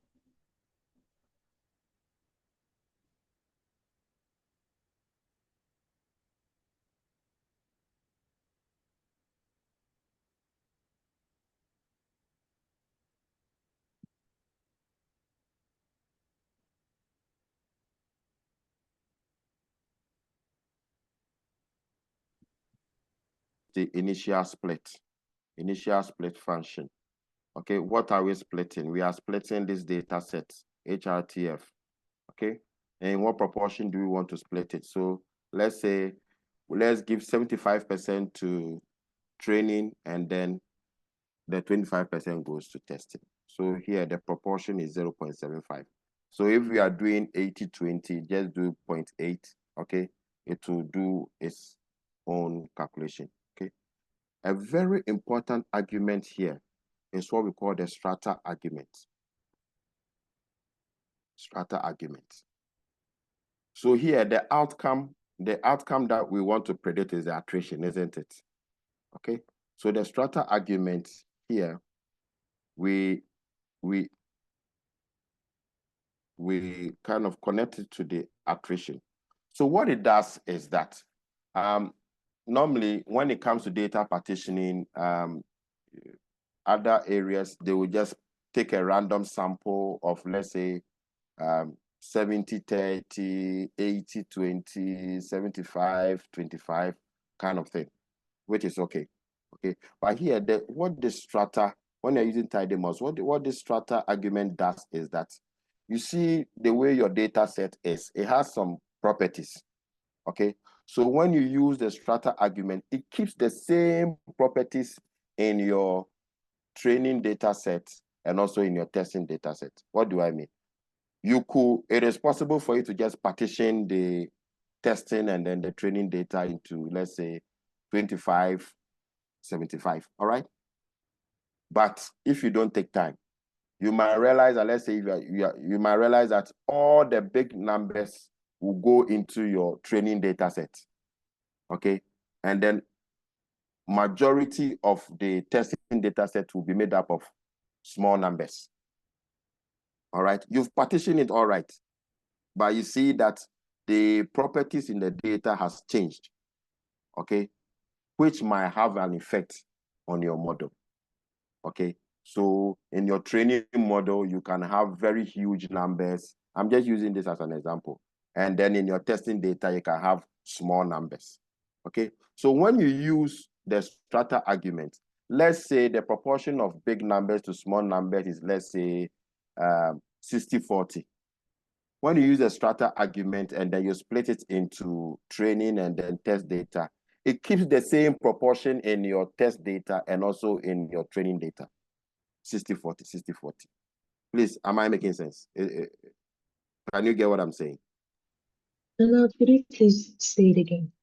Okay, so what I'm saying is that normally you see that we will just split the data, okay, split it into let's say test data and then training data. Let's say we split it into 80-20, 80 for training and then 20 for tests, all right? But normally it is not based on anything, it's just random selection.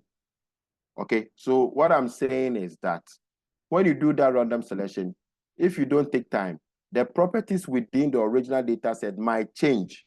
You might not have the same properties in the testing and then the training data.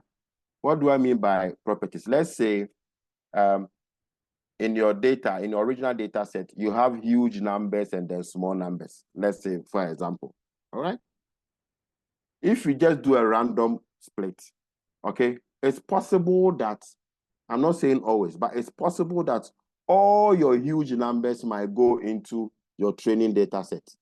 And then majority of the small numbers might go into the testing data set. Is that a possibility? Yes, no, it makes sense. But when you use the strata argument in tidymodels, when you use the strata argument, what it does is that it keeps the same properties in the original data set, also in the training data set, and also in the testing data set. So you will not have a situation whereby all the huge numbers, for instance, might go into the training data set, and then all the small numbers will go into the testing data set. It will still keep the same proportion of huge numbers to small numbers in the training and also in the testing data set. Is that okay? Yes, madam. Thank you. So it makes this very advantageous, this strata argument. Okay, you will not find it in other models that are used to split the data. Okay, so let's call this HRT split. Okay.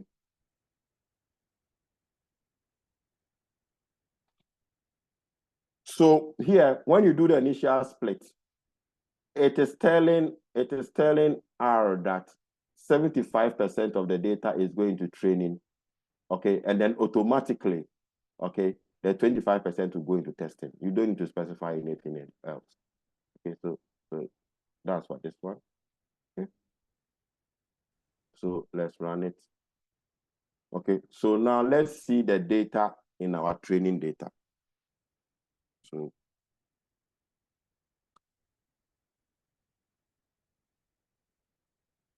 So let's name it. So now it has saved it in its memory. Okay. So let's say we have HRT training. Okay. HRT training. And we are taking it from the HR split, isn't it? We are taking it from here. Okay. So we have HRT split. And then we pipe that.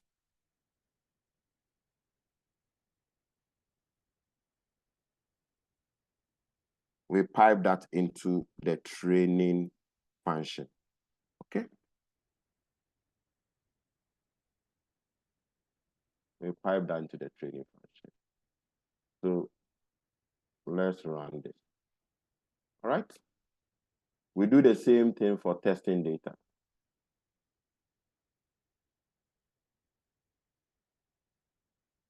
So if you want to have a look, really have a look at what is in there.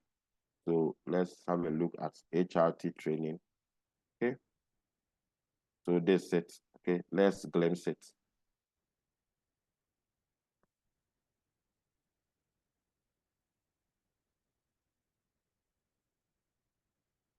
So you see that this is giving us 11101. That's 75% of 1470, isn't it? Okay. So this is the training data set spread over 10 features. All right.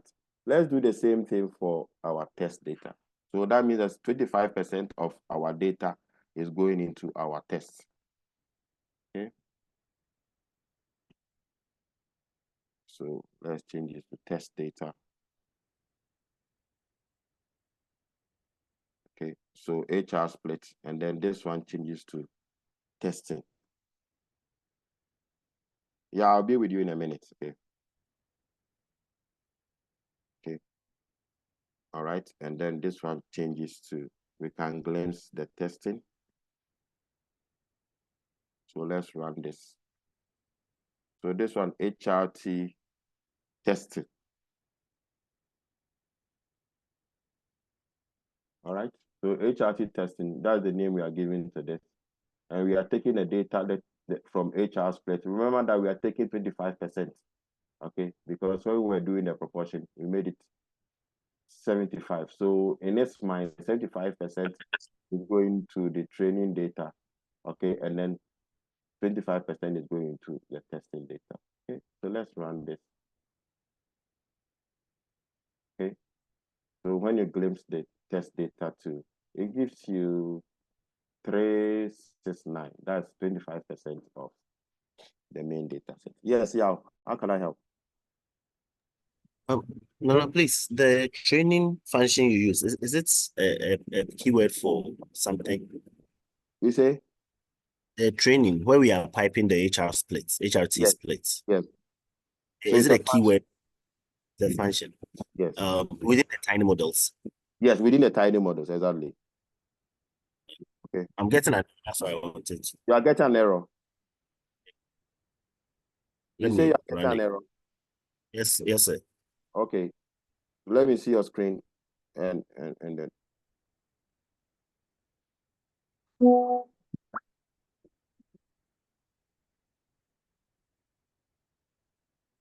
Are you sharing your screen? Yes. I think it might be because of my arm. Oh, are you sure? Let's have a look. Okay, so you've done the initial split, proportion, and then the strata. Okay, I can't see your. When you ran the HR split, did it run? Was it okay? Yes. HR splits run correctly. Let me see. Run it and let me see. Actually, the initial splits issue here. That's it could not find function initial splits. Okay, so have you called did you call the tidymodels from the library? Check it. I think so. It says package tidymodel was built for most likely. But the first one has worked. So you call it from the library again. Run it again. So in addition, this is the error is. Yes, so when you run it from the library, is that what it tells you? Yes, sir. When you installed it, did you have any issues? Okay, no. Check your packages and let me see. See if you have the tidymodels check. Is it in there? It's not. It's not. So let's install it again. Let's try install it again and see. Okay, no. Yeah, I'll work on it. Thank you. Okay, all right. Install it again and then run it.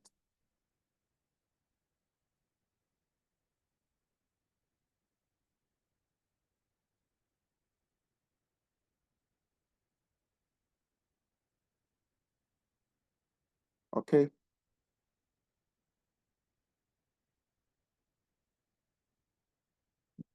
Please, are we okay to here? Are we okay? So now we have our testing data set and then we have our training data set. Yes, Christiana. Please, sir, sorry for taking you back.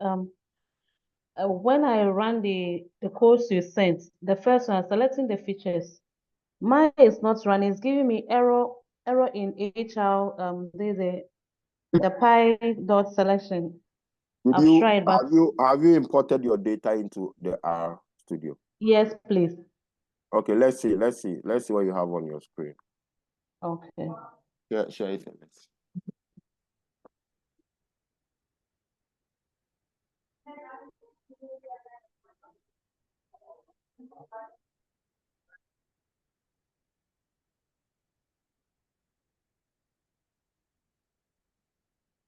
Please, sir, can you see it now?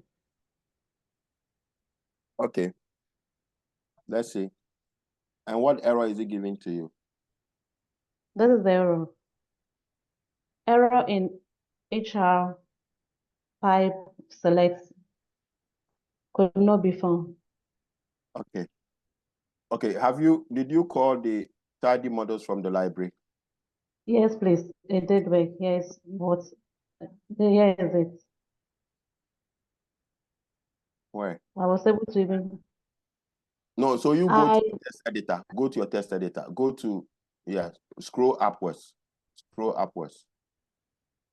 Okay, so where you have line 4, run line 4, let me see. Okay.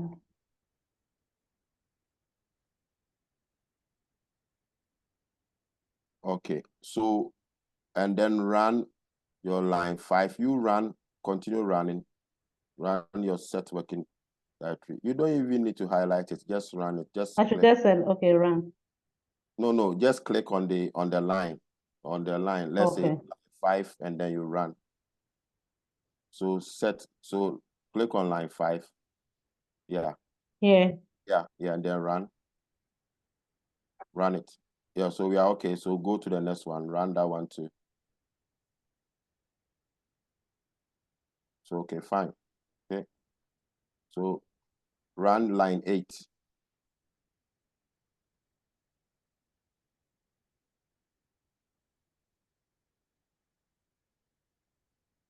Okay, we are good. All right. Okay, so come to line 15.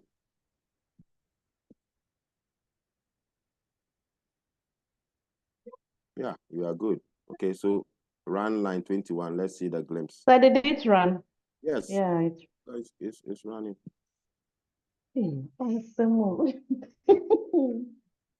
All right, so run your factors. Line 24. Highlight from 24 to 37. Highlight this one, highlight it. To 37. 37. Yeah. Okay. Yeah, it's running. Okay. Have a glimpse of it. Line 39. Okay. Yeah, done. Okay. Okay. So yeah. Then it's working. Yes, working. Oh, yeah, it's working now. Thank you very much, sir. Okay, you're welcome. So do the partitioning, okay, quickly. All right. I'm very grateful, sir. You're welcome. So right.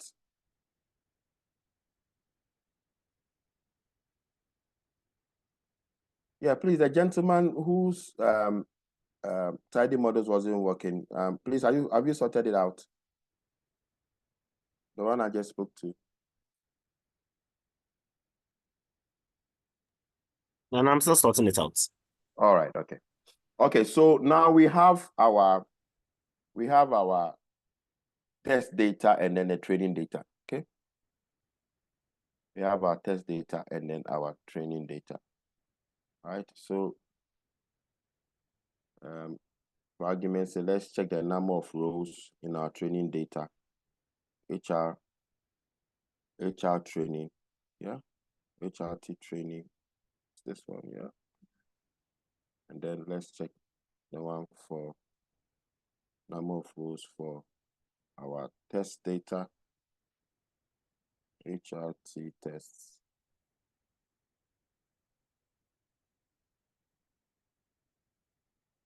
Okay. I think one is okay, so we have the training data to be 1,101 rows and then 369 rows for the test. Okay, that's good. So that's 75/25.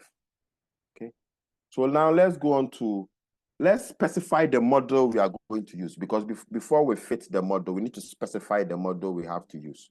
Okay, so let's go to model specification.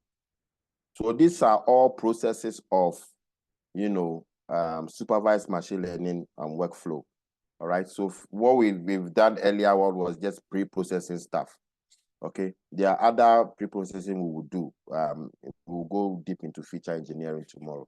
Okay, but for now, let's say everything is fine. Now we want to specify and then fit our model. So model specification. Okay. So model specification, we want to use logistic regression. That's what we want to use for our data, okay? So let's call this logistic model.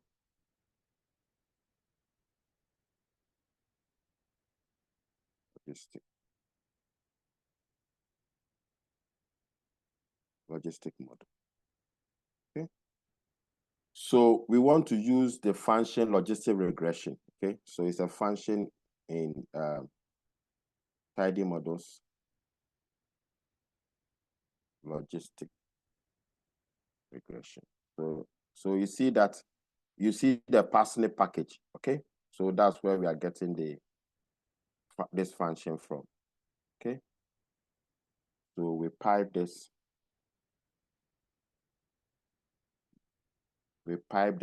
okay, into a function called set engine. Okay, so we need to set the engine. We need to set the engine. And then the engine here, we are looking at general linear models, okay? So it's part of the GLM family, okay? So when we have set the engine, here we go and set the mode, okay? So we set the engine and then we pipe that to, and then we set the mode.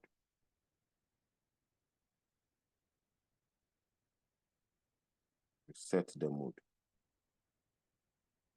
We set the mode, okay? And then the mode here, we are dealing with classification, okay? So we specify that this is a classification model. If it were to be regression, then we will specify that this is regression, okay? But here we are using logistic regression, okay, which is a classification model. So we set the mode to be classification. Okay, please, it's important that you understand the difference. We'll deal with a situation where we are dealing with a numerical outcome. So that one will be using regression. When we get there, we'll change this and use regression. But for now, since we are using a categorical outcome, okay, we change this to classification. All right. So let's run this. It's a logistic model. So let's run. Okay. Is yours running? Check if yours is running before I move on.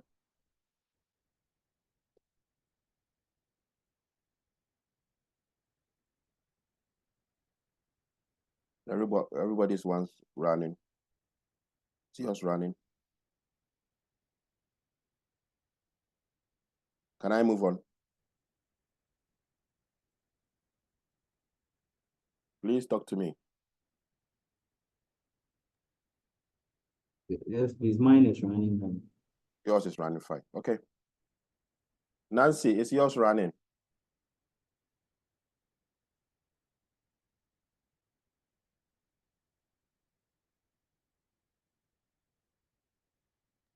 Oh, no. Sorry, it's running. It turns out I was on mute. Okay. So Running. let's fit the model. Now that we specify the model, let's fit the model. Okay.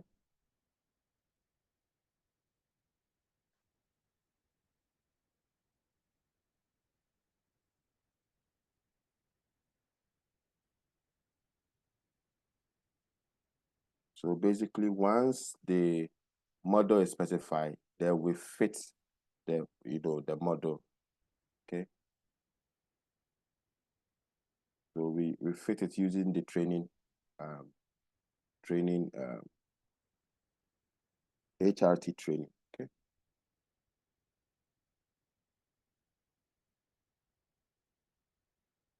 So let's call this logistic fit.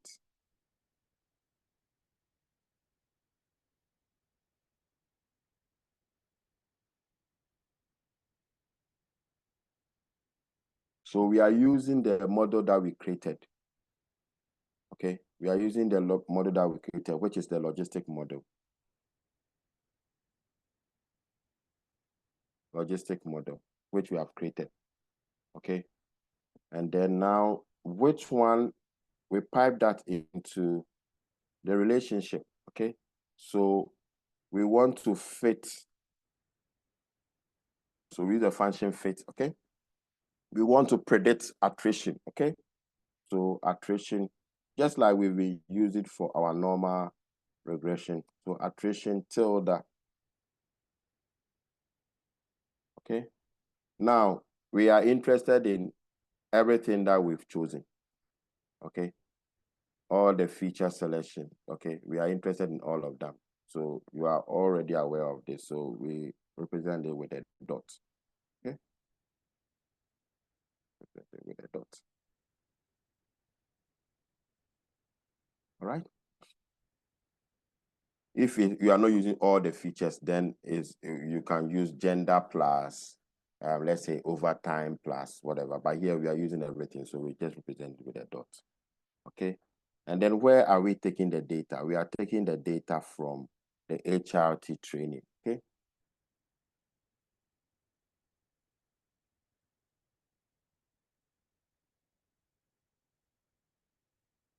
Right. So let's fit our model.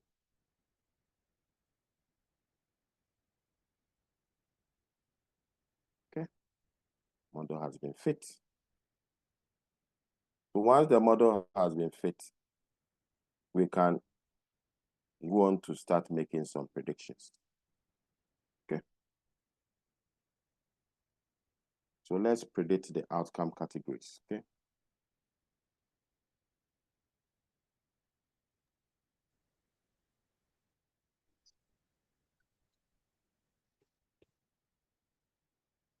All right. So here we use,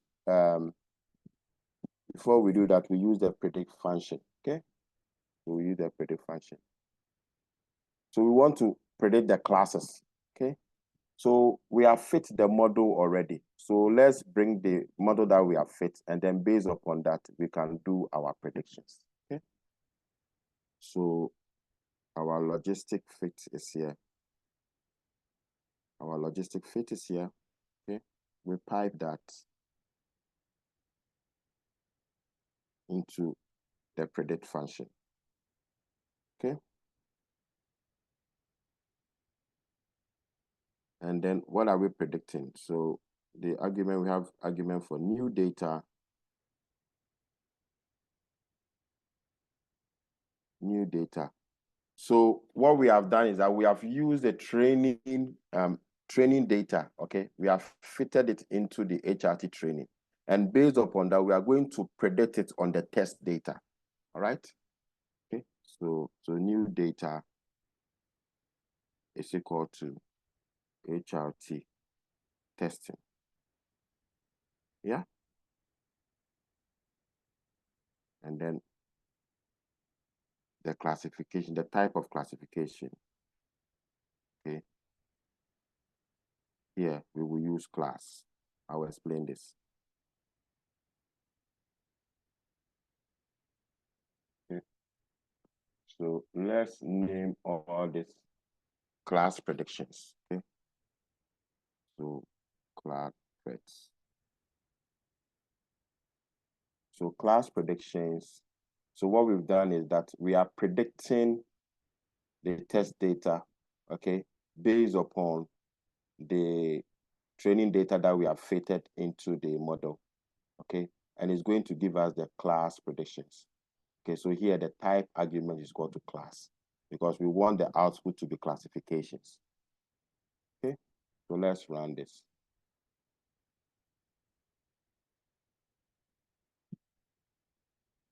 So let's have a look at our class predictions.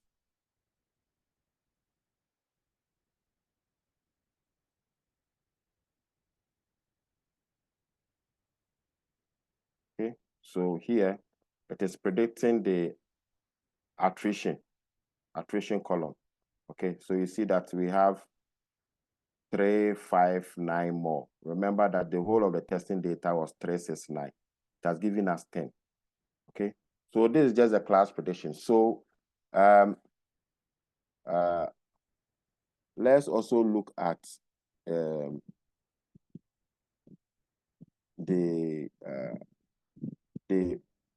this one will make sense, much more sense when we add it to the main data set. This is just giving us the attrition column. Okay, all right. So let's also predict And the class predictions, let's look at the probabilities that were used in doing the predictions. Okay, so let's look at the estimated probability thresholds.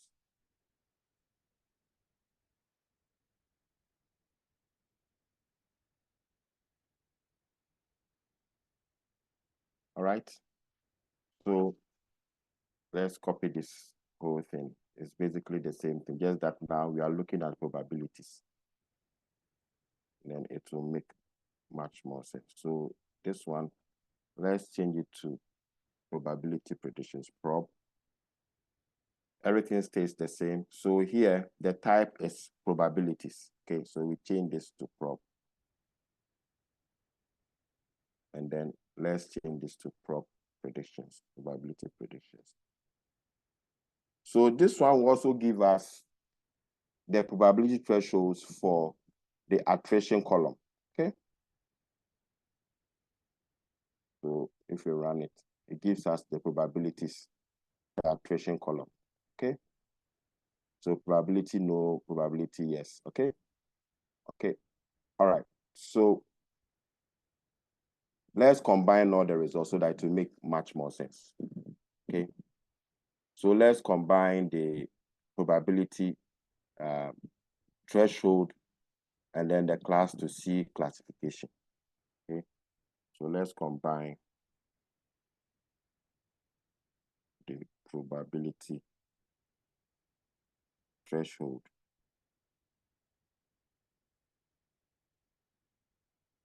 and then the class to see the classification. Okay.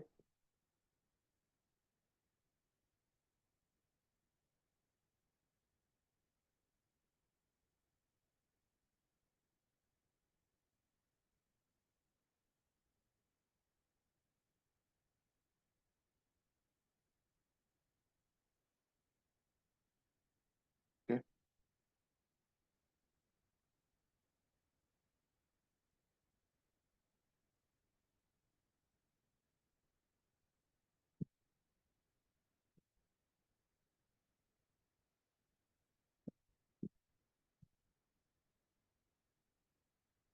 Okay, so let's just see this. Let's call this classifier. I just want you to see how the probabilities work and then the classifications also is derived. Okay. So we have the probability predictions. Okay. Let's pipe that. Let's pipe that to, let's add another column to it. Okay. And then we bring the class predictions.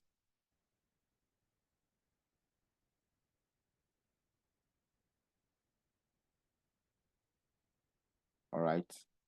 Class preds.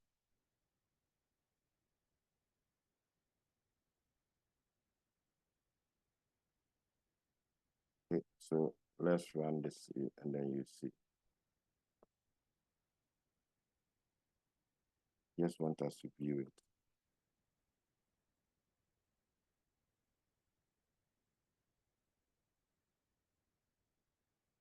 Okay. So you see the attrition. So you see that we have this. Can you see my screen? Yes, Nana. Yes, sir.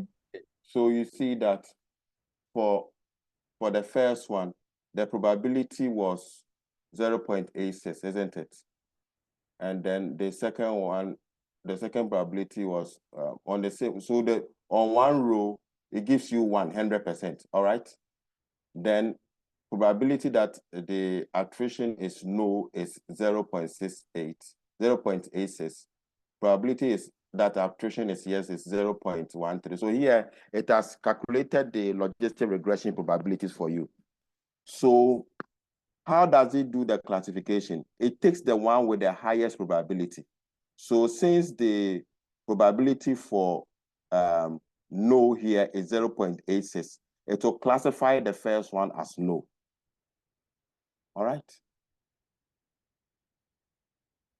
If So let me see another probability here. All of them are no. Let me see where there is yes. Okay. See where there is yes. I mean, there should be yes somewhere. Okay. So you see where there is yes. The probability for yes was 0.51. And then the probability for no was 0.48. So in this instance, it will classify that particular thing as yes, because the yes has a higher probability. So that is how the classification is done. So it does the classification yes, no. It will calculate the probability for no, it will calculate the probability for yes. Then the one that has the highest probability, it will classify the whole thing as that. Okay, so let's combine the results and then we see. Let's combine the results of what we have and then we see. Okay, so combining all the results.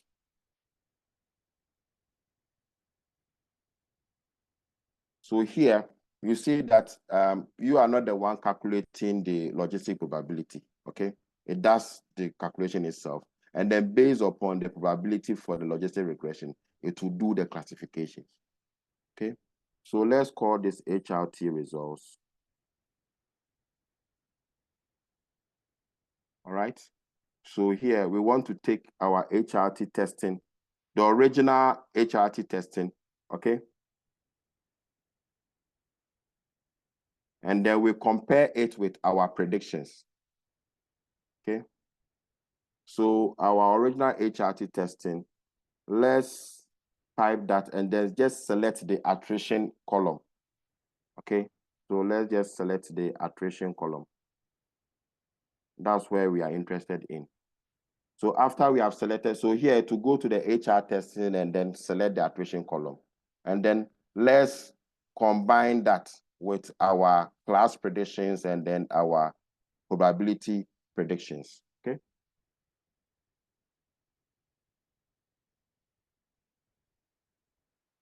So let's use the bind column. So bind calls. Okay. So now let's bring our class predictions. And also our probability predictions.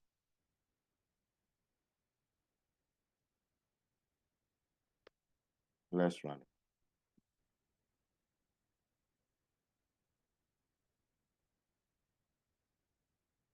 So it's class prediction.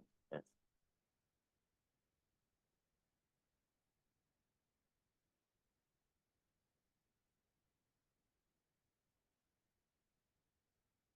Okay, so let's see our results.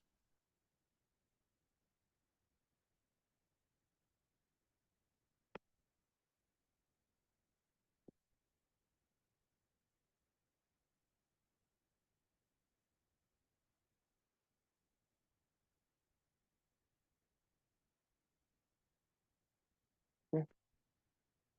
So see what we have here. That's interesting. See whether our model is doing well or not.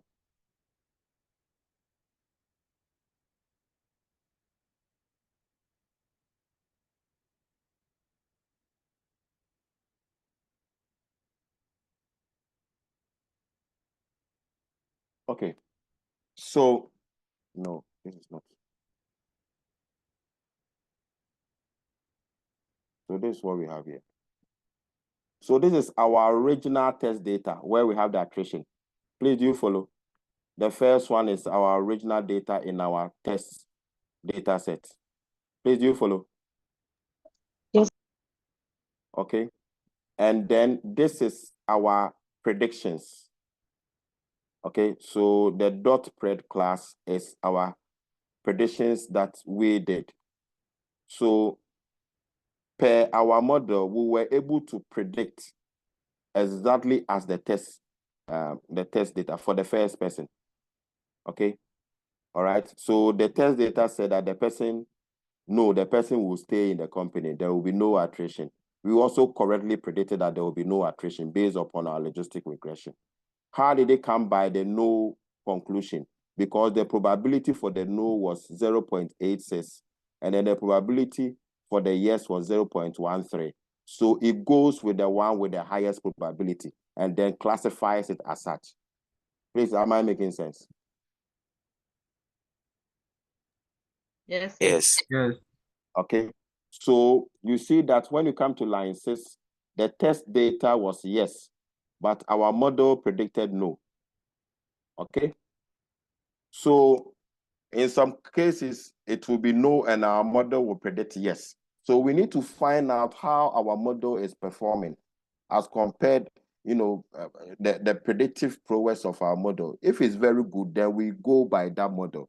But if it is just like a 50-50 chance, just like you are tossing a fair coin, then our model is not doing good. Okay, so we need to evaluate our model to see how our model is fitting.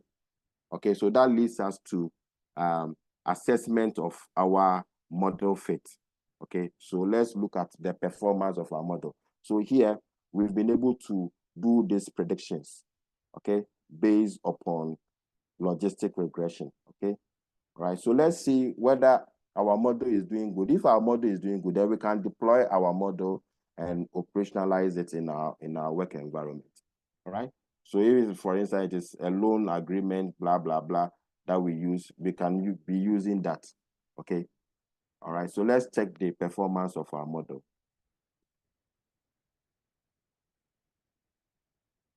So we move on to model performance. All right. Now, one of the ways by which, let's see, you can assess the model performance is to use what we call the confusion matrix. Okay. Can you see my slides? I don't think so. No.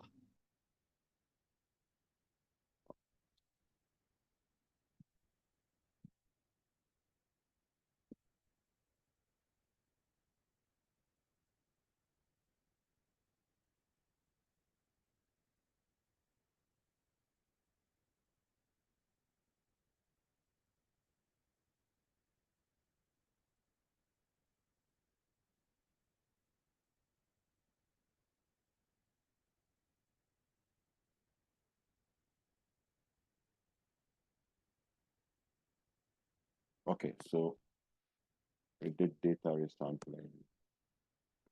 So we've gone through model specification. Okay. All right. So the confusion matrix. Please, are you seeing the slides? Yes. Yes, sir. So the confusion matrix is a matrix with counts of all combination of actual and predicted outcomes. So here we are going to compare our predicted outcomes, okay, with the actual outcomes or the truth. All right. So where our model predicts positive and then the actual data is also that our test data is also showing positive, then we call it true positive. All right. When we predict negative, and then our data also predicted, our data is also negative, then it is true negative. Okay. When we predict positive, but it turns out to be negative in the original data, then it is false positive. Okay. And then when we predict negative, and then our data is positive, then it is false negative. Okay. So the confusion matrix, what it does is that it compares the predicted values with the actual ones, and it's able to give us, how do you call it? Information based upon some parameters. Okay. So here, the classification errors is when you have a false positive and then a false negative. Do you agree? Yes. Okay, so if we have a false positive or a false negative, then it's an error. So what we want to do is to reduce the false positives and then the false negatives in order to have accurate information. Okay, now we have what we call the accuracy. So in order to check the accuracy of the whole model, okay, we take the true positive plus the true negative divided by the true positive plus the true negative plus the false positive over the false negative, okay? So that gives us a figure. So the figure that it gives to us tells us how well the model is performing. So let's go back to our studio and then check the accuracy of our model. Okay, so let's do a confusion matrix.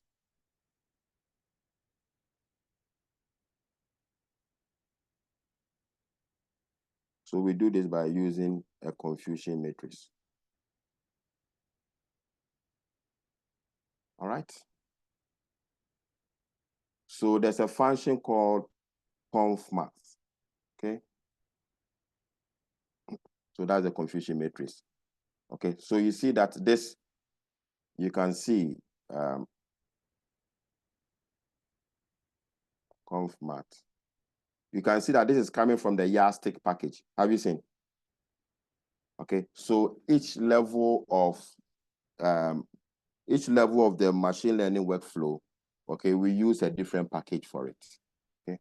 So the confusion matrix here, we want to use it on our HRT results. Okay. We want to use it on our HRT results. And then what we want to look at, the truth. Remember that within the HRT results, okay, the actual results for the attrition is this one. So that's what equals to the truth here. Okay, so attrition, truth is equal to attrition. All right. And then what is our estimate? Our estimate is the probability classifications. All right. So estimate is equal to dot pred class. Okay.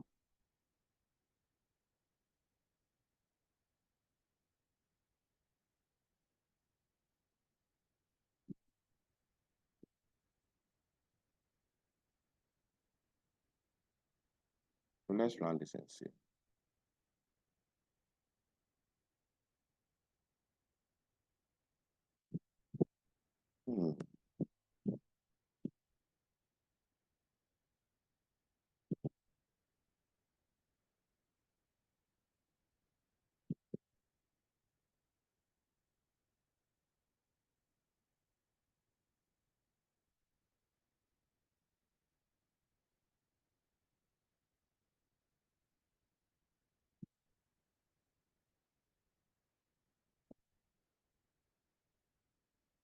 Yeah.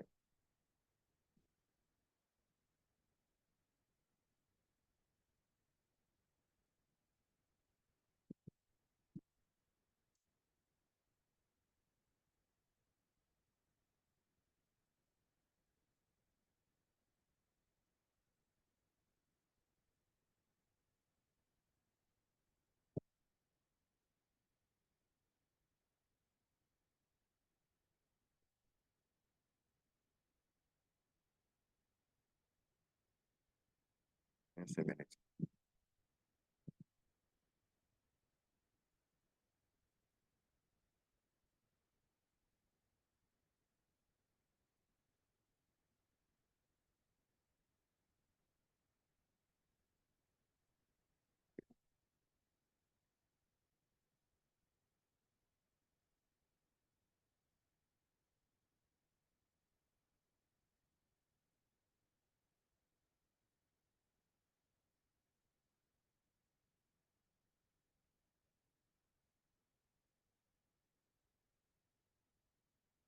Have you done your confusion matrix? Are you getting Yes, the same? sir. Are you getting the same results I'm getting? Yes, sir. Okay. It seems like the true negatives are a lot. You say?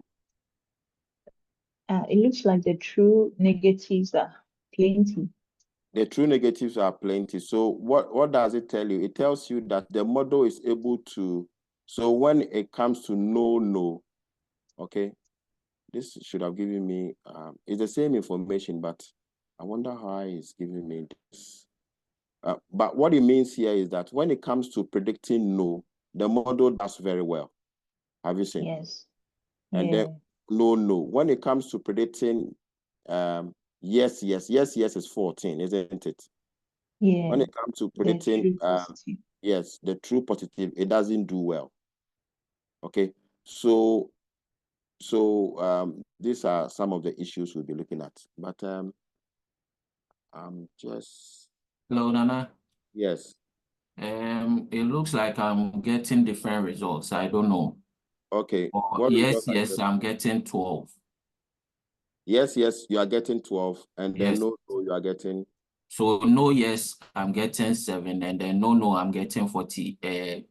No, I'm getting 302, and then yes, no, I'm getting 48. Okay. Did you use the same set seed or use a different set seed? Sometimes it can. Okay, I use a different set seed. Sometimes some of these things can, but it will be negligible. Okay. Okay. But does anybody has yes, like the prediction, yes comes first before no comes? Anybody with that? Yes. So for my yes comes first. Because that's what I was looking for. I don't know why. It's the same information though, but if it is this way, it might affect what we are going to do. Please, all of you, are you getting yes before, or you are getting the same thing like I'm getting here? I'm getting the same. Mine is like yours. Okay. All right.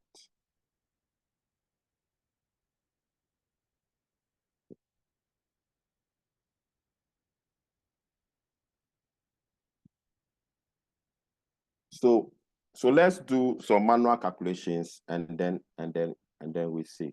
So for the accuracy, for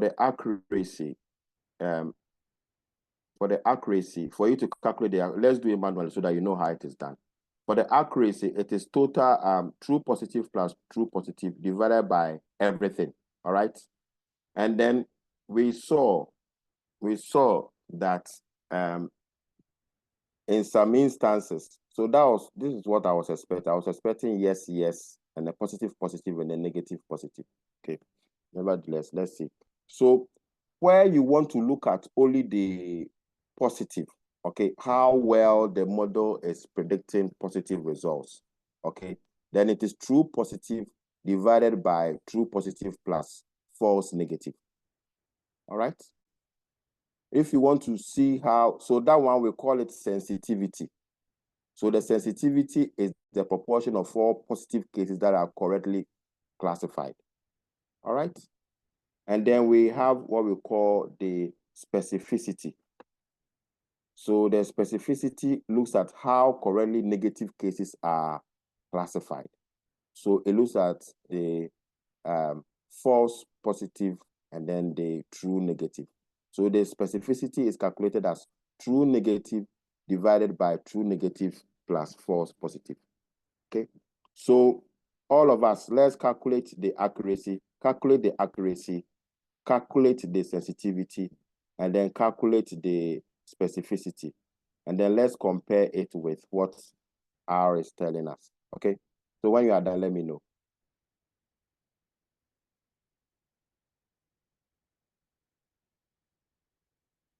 So I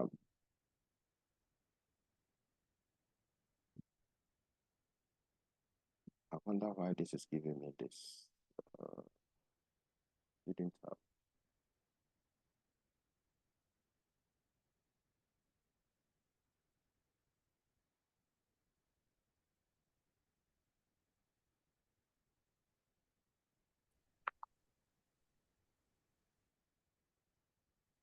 So if you are done, let me know the sensitivity. Well, let me check the sensitivity here. HRT result.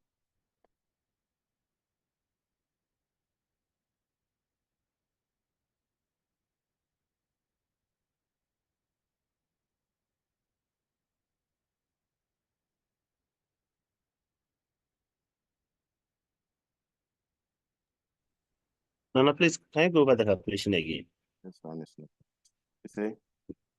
Please, can you go over the calculation again? Yes, the how we calculated it.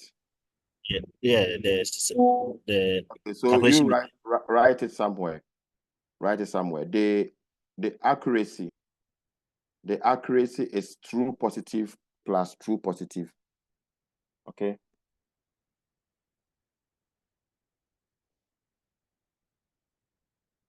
True positive plus true positive.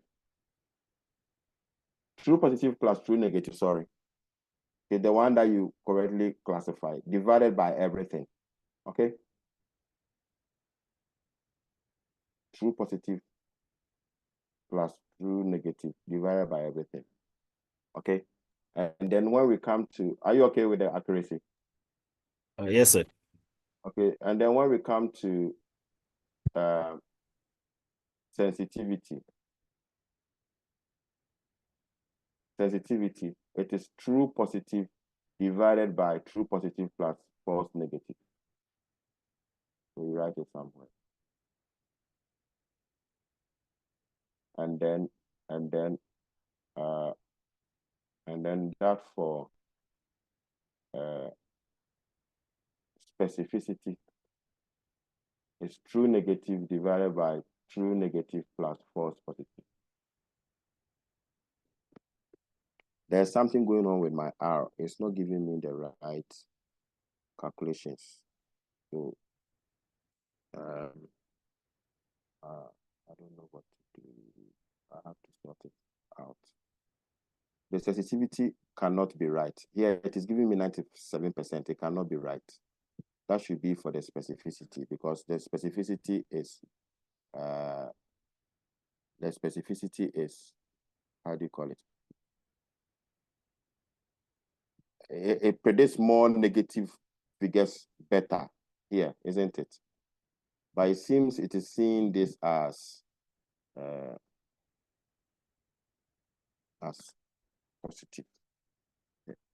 Okay, so let's, as for the accuracy, it will give us the right one. Let's change this to accuracy.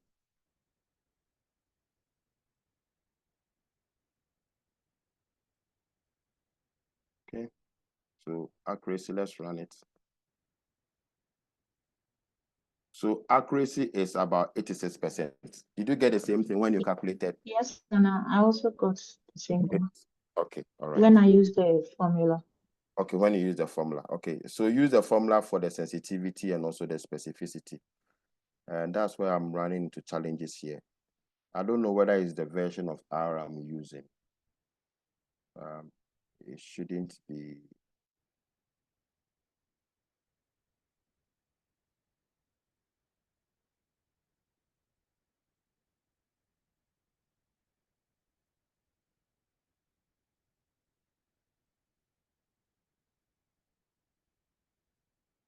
I don't know why.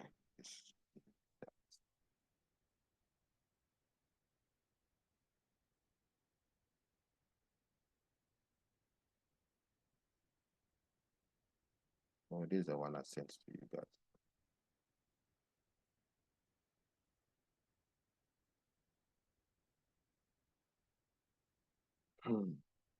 Wow.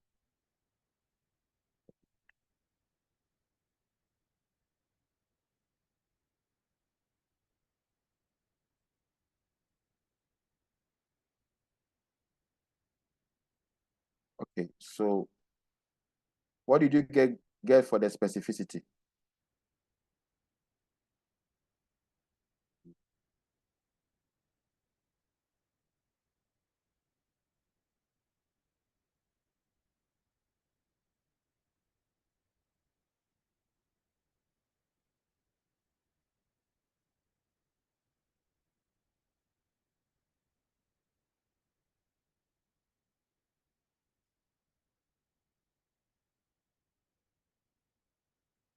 Guys, what did you get for the specificity and the sensitivity?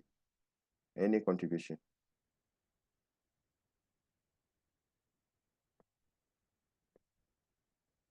What I'm getting here cannot be right. Oh.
It's better now.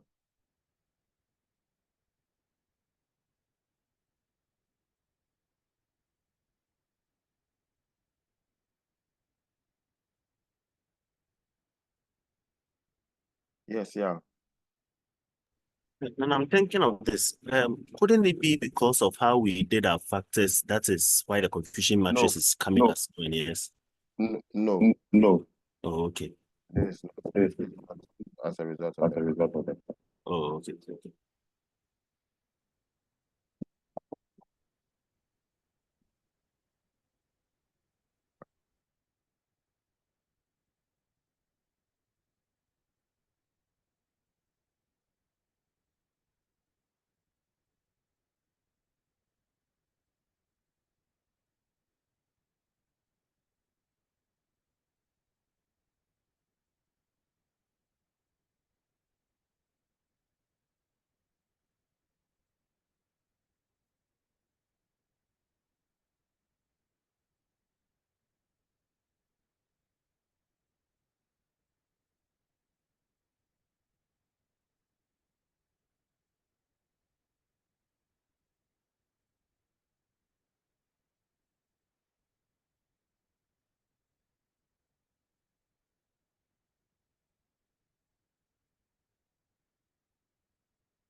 Have you all been able to calculate the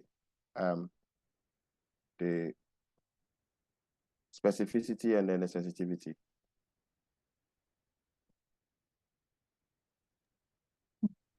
And I'm getting some figures though, but my confidence in them are low. Oh, you say it. There's nothing to lose. So for the sensitivity, yes. I'm getting 66.67%, and specificity is 86.78%. By your own calculation. By my own calculation. Okay. We'll come.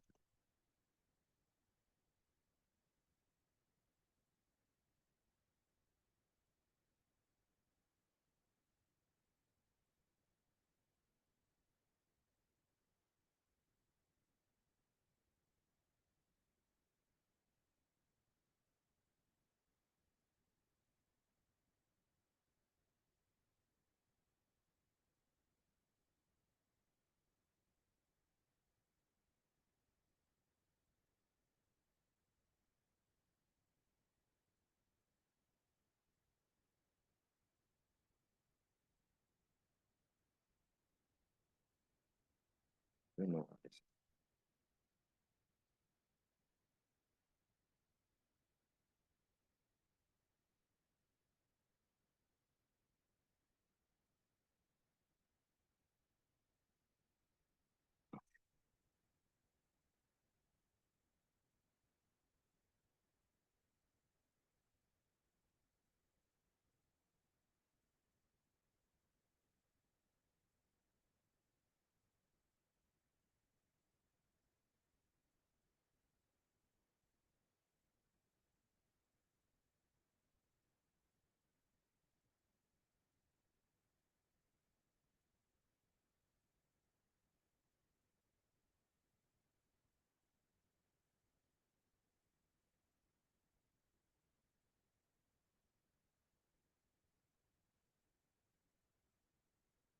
Okay, so the confusion matrix should give us something like this.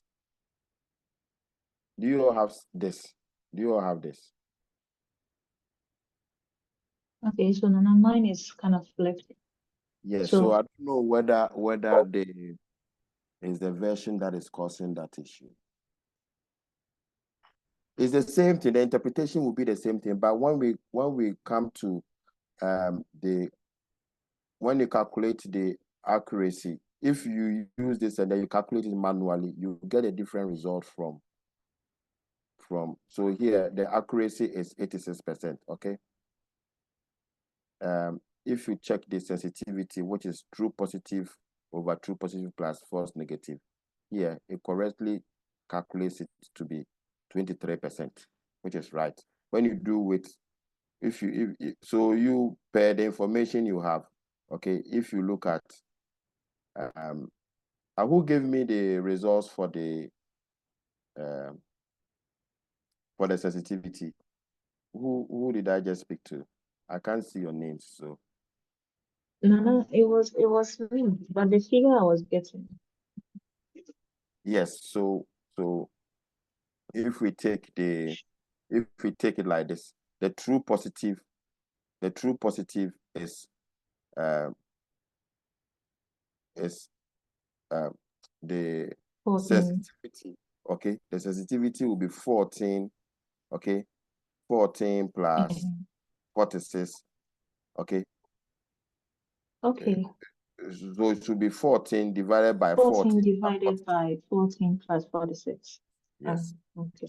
So that's what you should get for the sensitivity, and then the specificity should be 302 divided by 302 plus 7. All right. So that should give you the specificity. So here the sensitivity it checks out.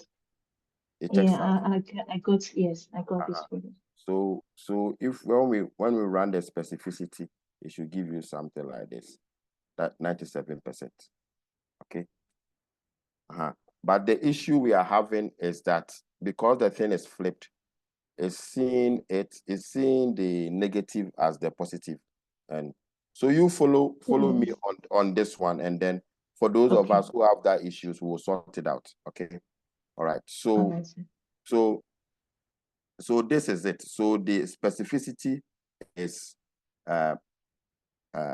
90. What is it? The specificity is 97%. Okay.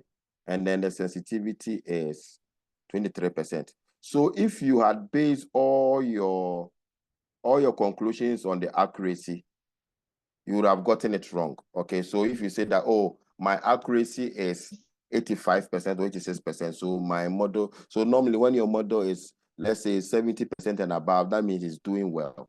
All right. So if you say that my model is 86% accurate, it's okay.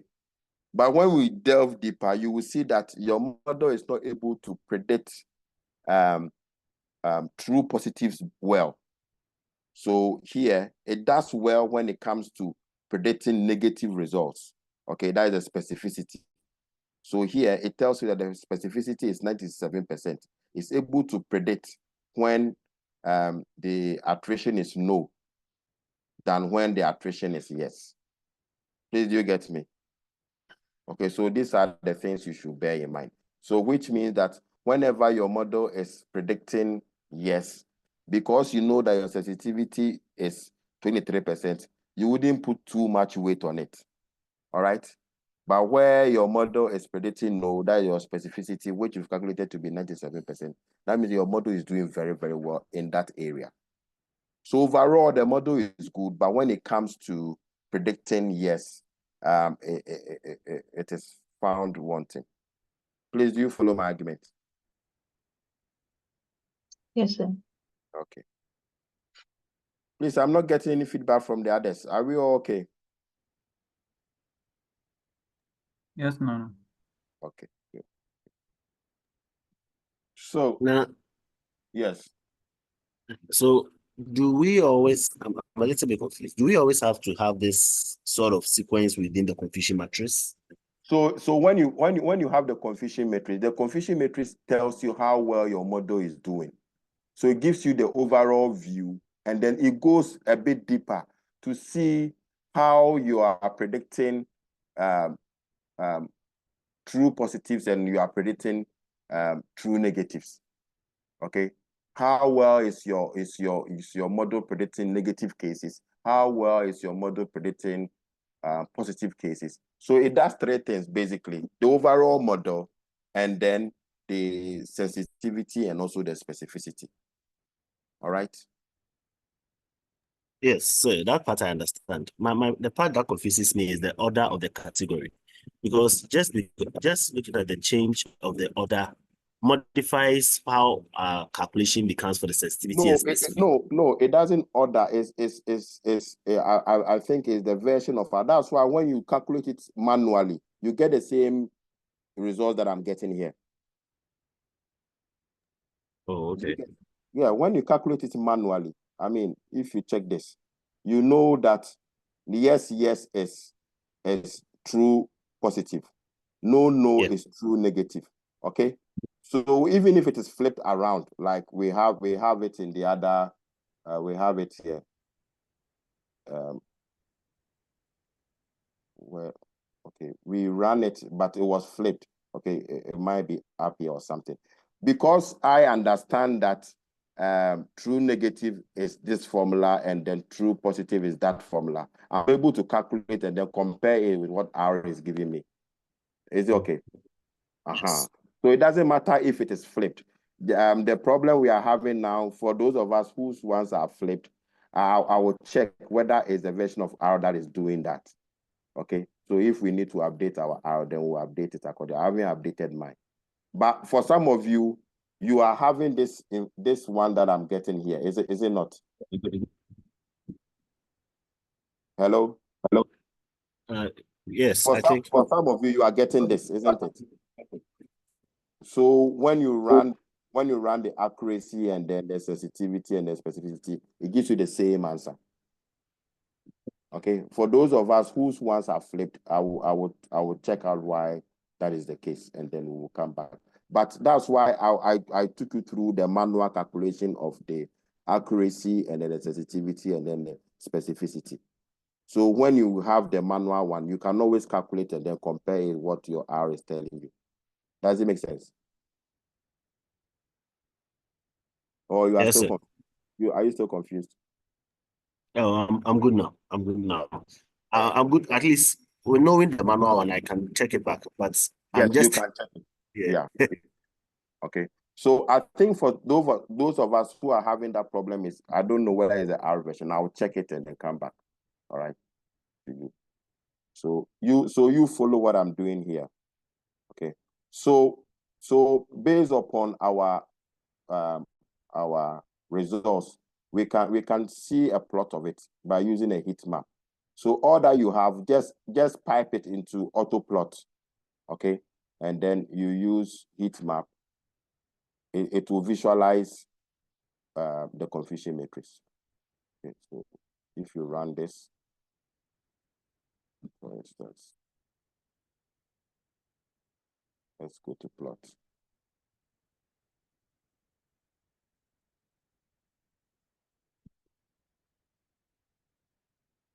Okay, so it's the same thing that we have here. So we have the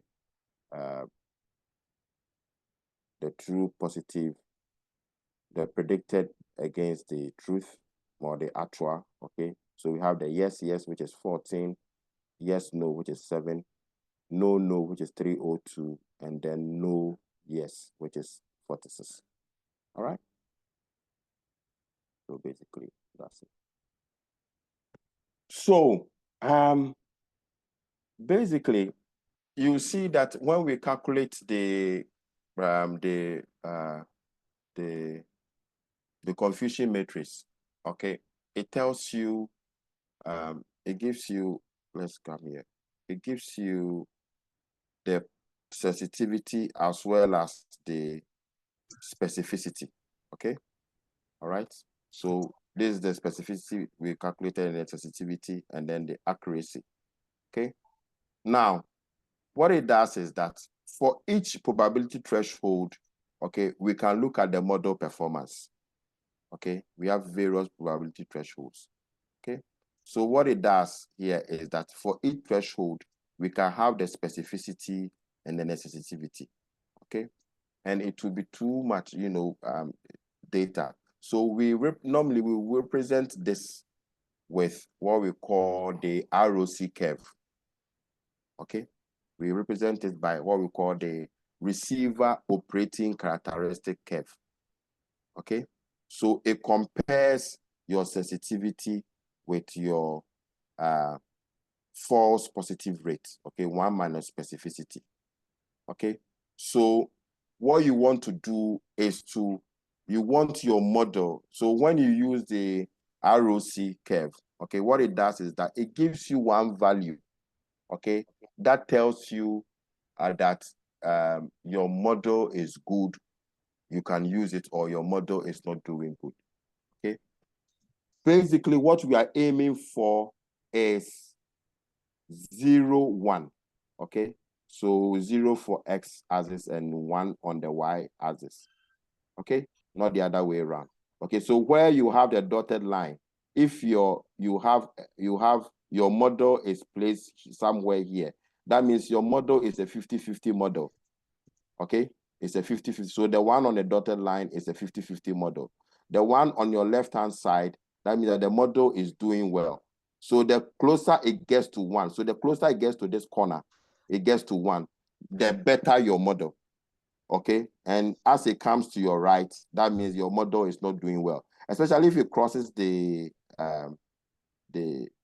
dotted line. That means that your model is not good. It's not good at all. That means you cannot rely on it. So the one on the dotted line is where you have a coin flip, 50-50 chance that your model will predict well or not.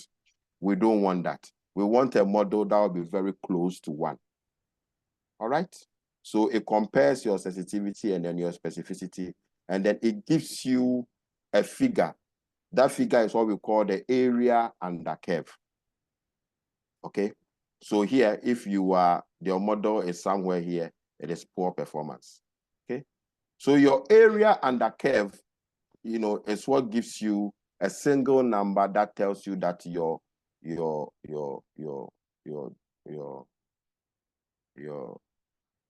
model is doing good or not. Okay, so let's go back to R, and then we check our ROC and also our AUC.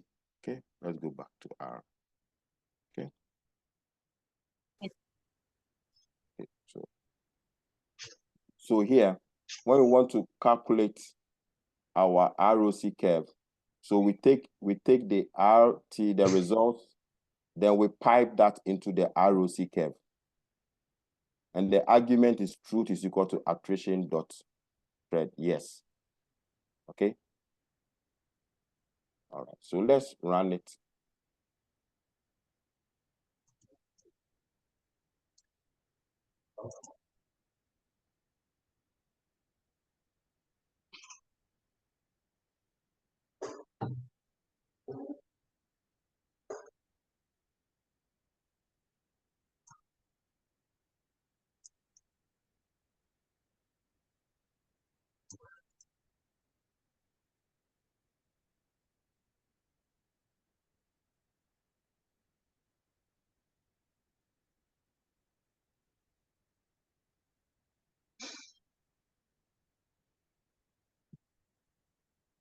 Still doing the plot.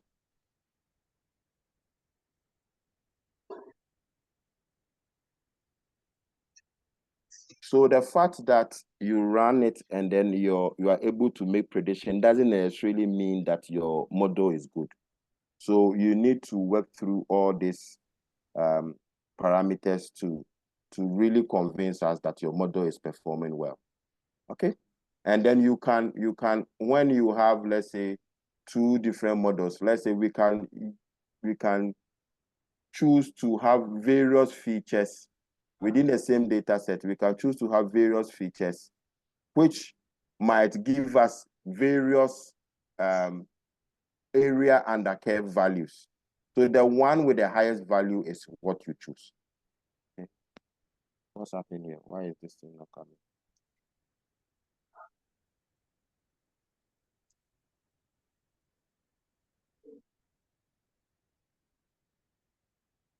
Okay, so you see our curve here.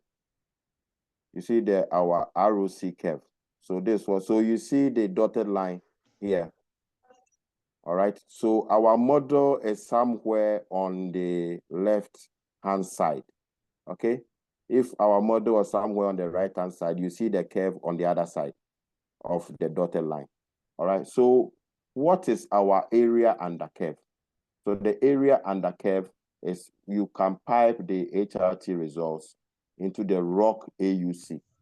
That is area under curve. Okay, let's run this. So the area under curve is giving us approximately 77%.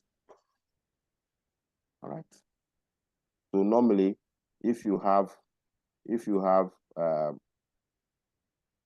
AUC between 100 and 0.9 and 1, it is A, which is very good. It is if you have B, 80 to 90, it's good. So here is C, which is okay. All right, which is good. It could have been better. So you here, when we do feature engineering and then you remove some features and then you add some features, the AUC might change. So the one with the highest AUC is the model you go with. All right, is the model you go with. So basically what we've done here is to take a categorical outcome. Please, we took a categorical, please kindly mute yourself, okay? Kindly mute yourself. We took a categorical outcome, all right?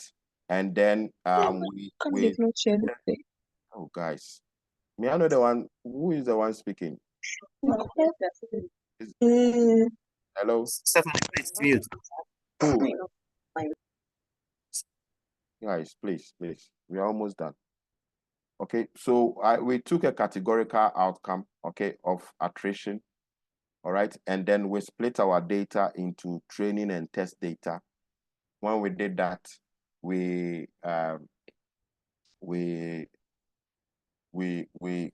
used the strata arguments. I told you the advantages of using the strata argument. So after we split it into training and testing data, we specified our model, we fitted our model, okay? We ran our model, and then after that, we evaluated our model by using the confusion matrix.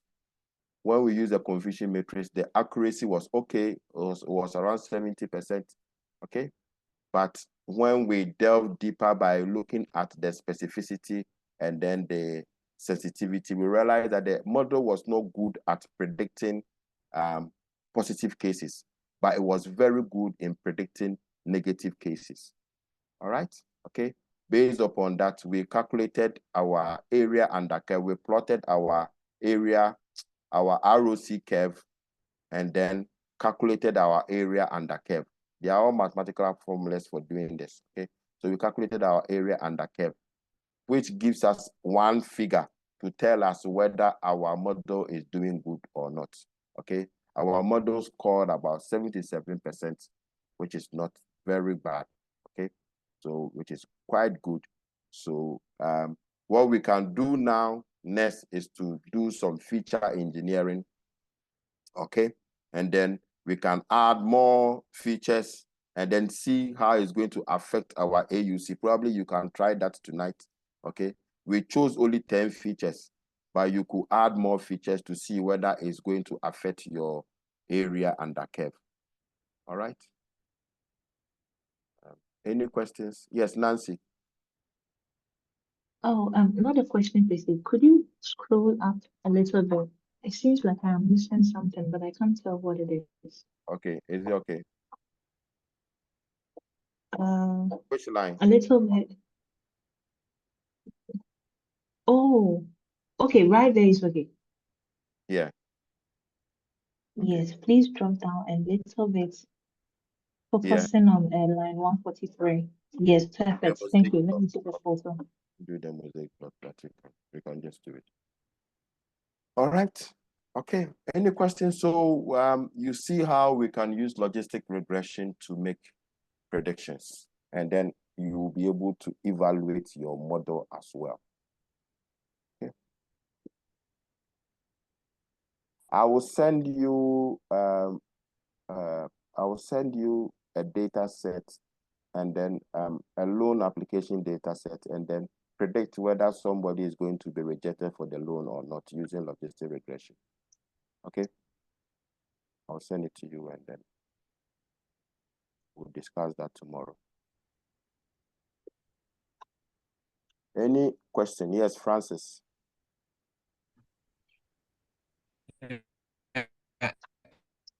No, please, is Francis, your line is very faint. Okay, I was asking if there is a way to see the model estimate, the beta, the figures for the beta. The figures for the beta? Yes, from the logistic model itself. After estimating the model, how do you see the constants?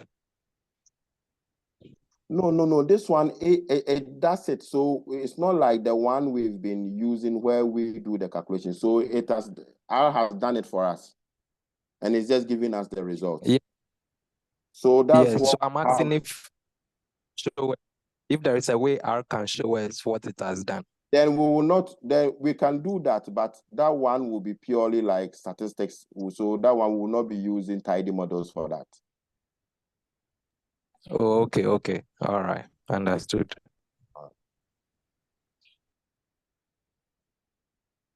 Okay. Any other question? Yes. Okay. Any other question? No, please scroll down a little bit further. Scroll down. From line 150. Okay.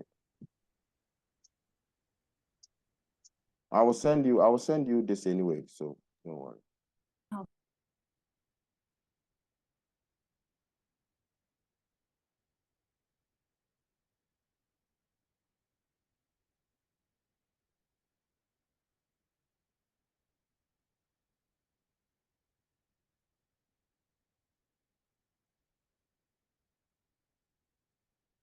Okay.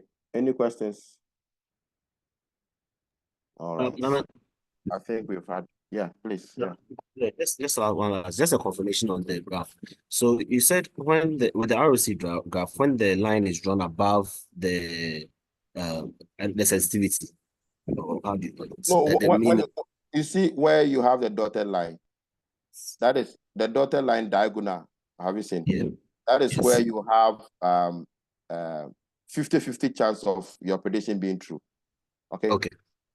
So the more you get to the upper left, the better your model becomes. Okay. All right. So you are aiming at a model that will get you to 1 on the top left corner. Oh, okay. So our model is 77%. That means that it is somewhere around here. Have you seen? It's somewhere around here. Okay. I don't know whether I can see my arrow. Yeah, I can see. It's somewhere around here. So that is the furthest it can get to 1. Have you seen? Okay. So you want to get something that will get you closer to 1. So that's why I'm saying that you know the features that we chose. Okay. The features that we selected. We could reduce or increase it and then see the effect it's going to have on the ROC AUC. Have you seen? Yeah. Okay. So if let's say we add more features and then our ROC AUC is now, let's say, giving us 80%, then let's use that particular one to do our predictions exactly. Okay. So that is where feature engineering and stuff like that will come in. Thank you. All right, you're welcome. So this is just the basics for us to see how we can use it in predicting. Okay. All right. Okay, so I think we've had enough for today. So we're going to continue tomorrow. Please come early. We'll have a lot of grounds to cover. Okay, so go over what we've done. I'll send you this tonight. Okay, and then I will check on those of us that got our stuff flipped. I will see how we can correct it if we are to update our R, whether we'll still have the same issues. But you know how to calculate it manually. Have you seen? So at least you don't just go by what the machine is telling you. Calculate it manually, and then you can always compare. Is that okay?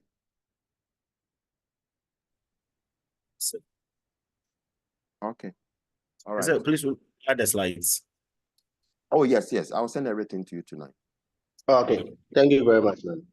So have a wonderful day and then see you tomorrow. You too. But I'm here for the next 5 minutes. If you want to ask any question or anything, I'm here to answer. So we are done. You can leave. But if you want to ask a question, please do. I'll be here for the next. I'll be here till about 12. Let's make it 12:15. Okay. If you have any question, you can ask. But if not, you can leave. Okay.